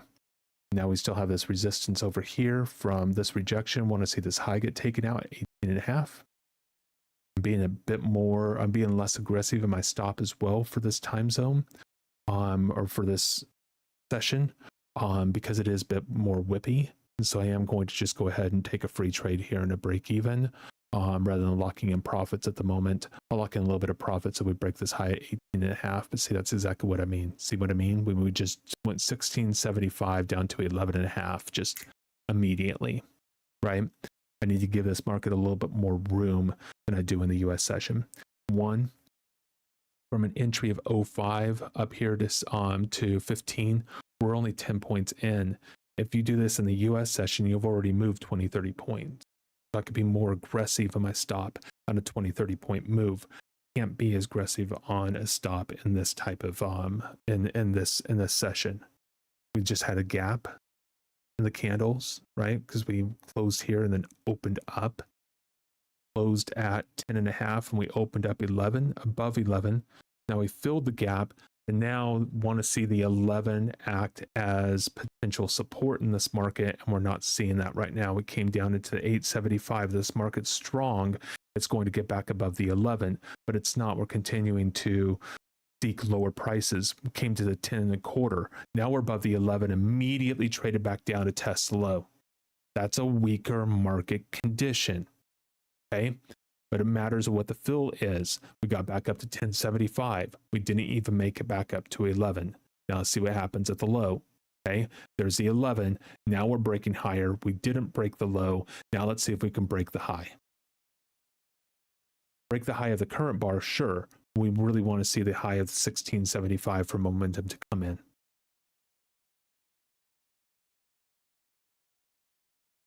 $14.25, 15.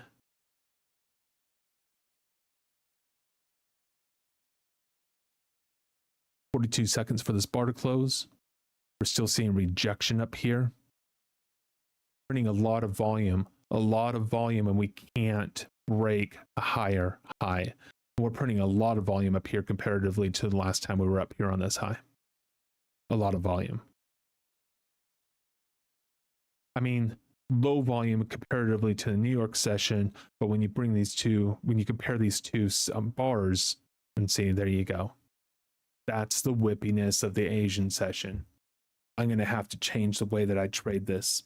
I can demonstrate this and what it is that I am doing, and it can be absolutely applied in the US session.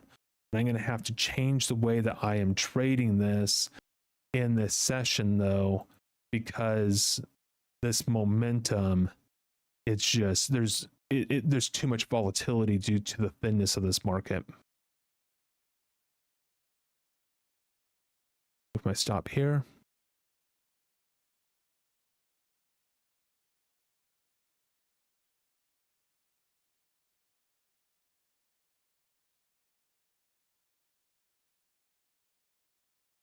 Stop to a break even. One tick below and it's going to come back and it's going to stop me out again.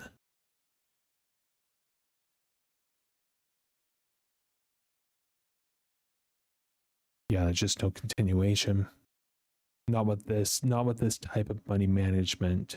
Doesn't give it enough time or enough room for the whippiness to be able to smooth out the positions. Okay. Well, I have another idea.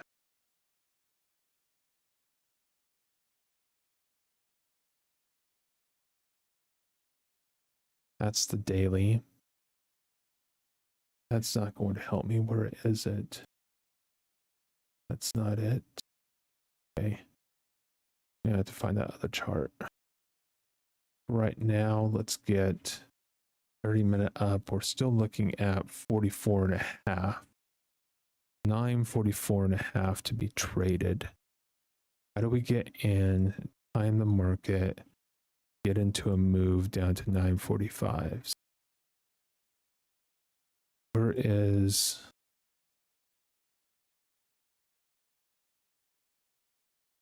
675? Is that 505? We're already above it a little bit. It's 50 and a half. From 05s. Oh, can we go back up to the 50 and a half here before we cycle and reverse back down? And way too late on that move because of the whippiness. Whippy, whippy, whippy. Thin market conditions. That's what we're dealing with. Very thin market conditions. Much, much thinner than what we have on the US session. I was expecting, I just didn't expect it to be this thin.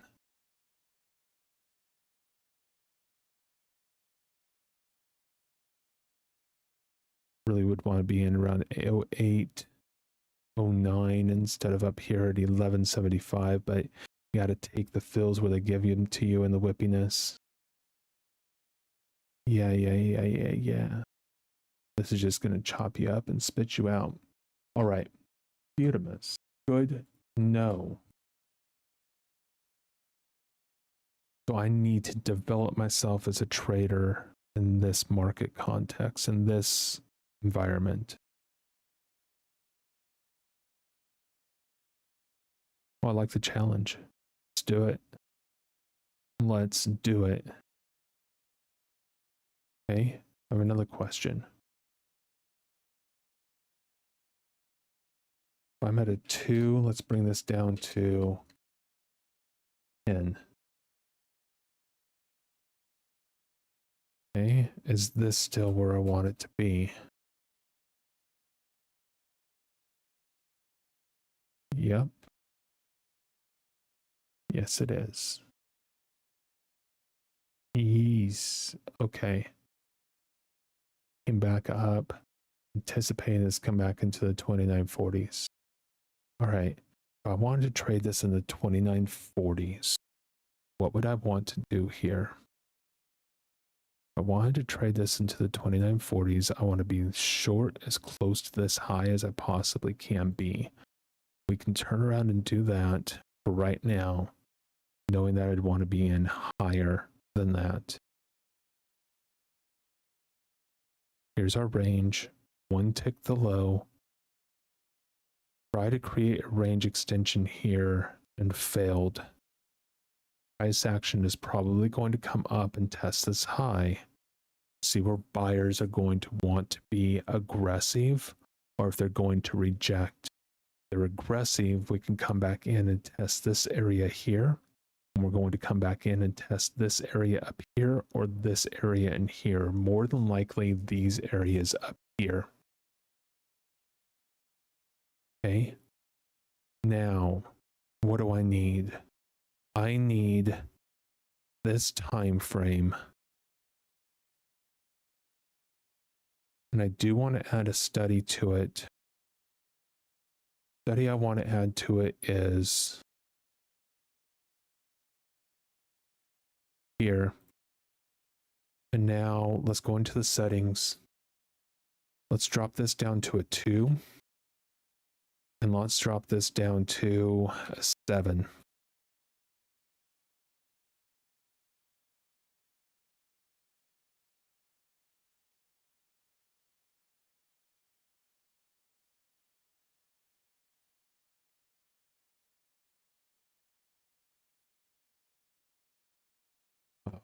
You in through all of this, and it didn't turn around until here.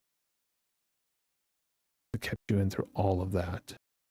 We didn't break the lows here, came down still. Okay, I like this. I like the way this looks. Okay. We are currently here. Stop should be at 42.5. That is a huge stop. For those doing prop counts, you're not going to be able to withstand that type of risk. That's okay though, because what we're going to do is bring it back down to where it was, less than 20 points. This is our high. We're going to manage the position. What happens if you would have gotten in here, for example? You would have gotten in here around the 55.75. Stop ended up dropping down here to the 3,000. That's not a bad little gig. Okay, perfect.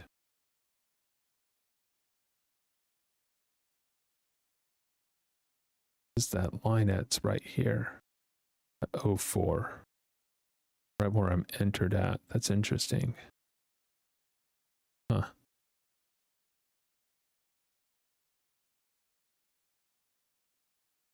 Actually came up. I had a long position in here at 49.5. That would have been stopped at 72. If I was trading momentum, I'd be looking at a possible long here, but I'm going to stay with the short because I'm trading this in the context of balance.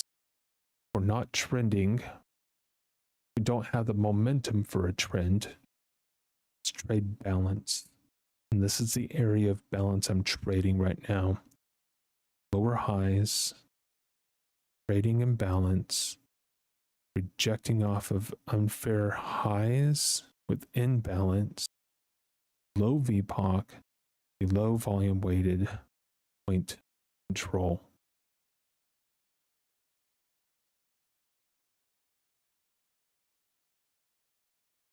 Or VWAP, volume weighted. What is the A? I can't even think right now. I'm pretty tired at the moment. Okay. So thinking out loud there, what I'm doing is I'm creating a brand new trading plan for this particular market session. Something I would do in the US session as well, for imbalance conditioned higher. I'm not doing that. This market just so happens to be very rangy, very whippy. Okay, I can't trade momentum around this. I have to give this space and room, which means I have to trade it in the context of value. And I need a trailing stop in order to be able to do it. And I just created my trailing stop chart and I'm going to test it out. Of course, one trade isn't enough to test it. One day isn't enough to test it. But you know what? We use the tools that we have for us at the live edge, and we manage it the best we possibly can. That's trading. That's life. Now let's see if we break this low here of this last, when we tried to make a downturn and immediately rejected. let's just see what happens.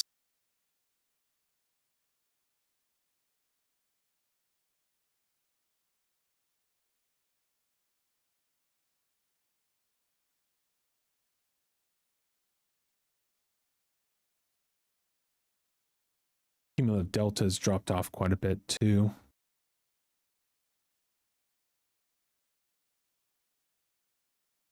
Still positive, but not very positive. But I mean, it was way down night or in the New York session.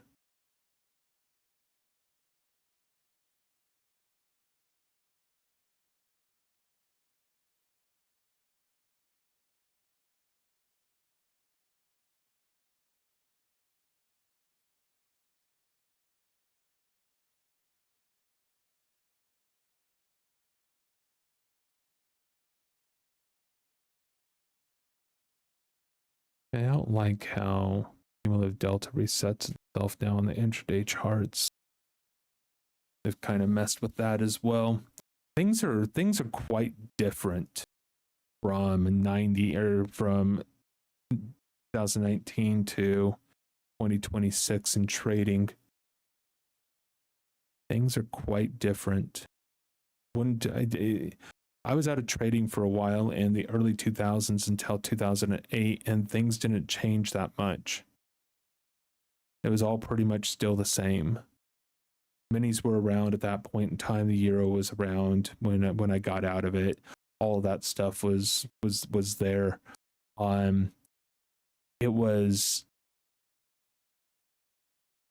It didn't change much from then to 2008, but from 2019 until now, this market or this industry has changed a lot. The way prop firms work changed a lot. Everything is so different now. Even the charting software. The market used to close at 4:15 and then would reopen at 6.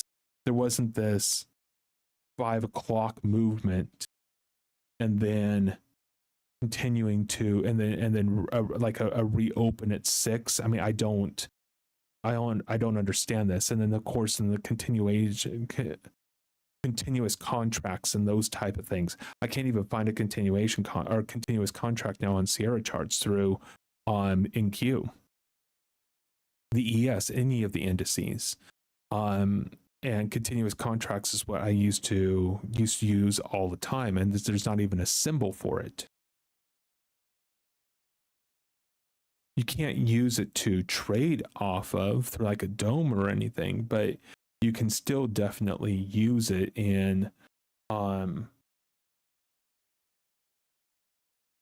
your charts, but it's not even, there's no symbol for it. You can't even choose it.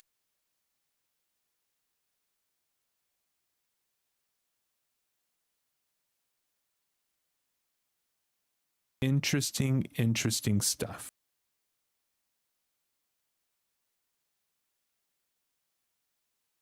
But yeah, I'm going to have to trade this much more in the context of value than momentum. We just don't have the momentum.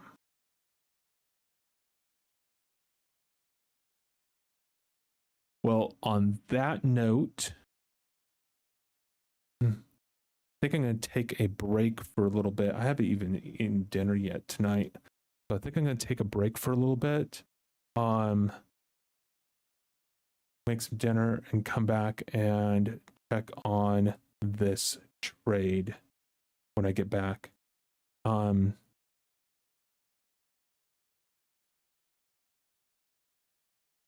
only be half an hour or so. So I should be back on just after 9 until about 10. So if you have any questions, definitely drop them in the chat. Let me know. And I look forward to seeing everybody here soon. Yep. Thanks, everybody. Appreciate you. Have a great night. Enjoy.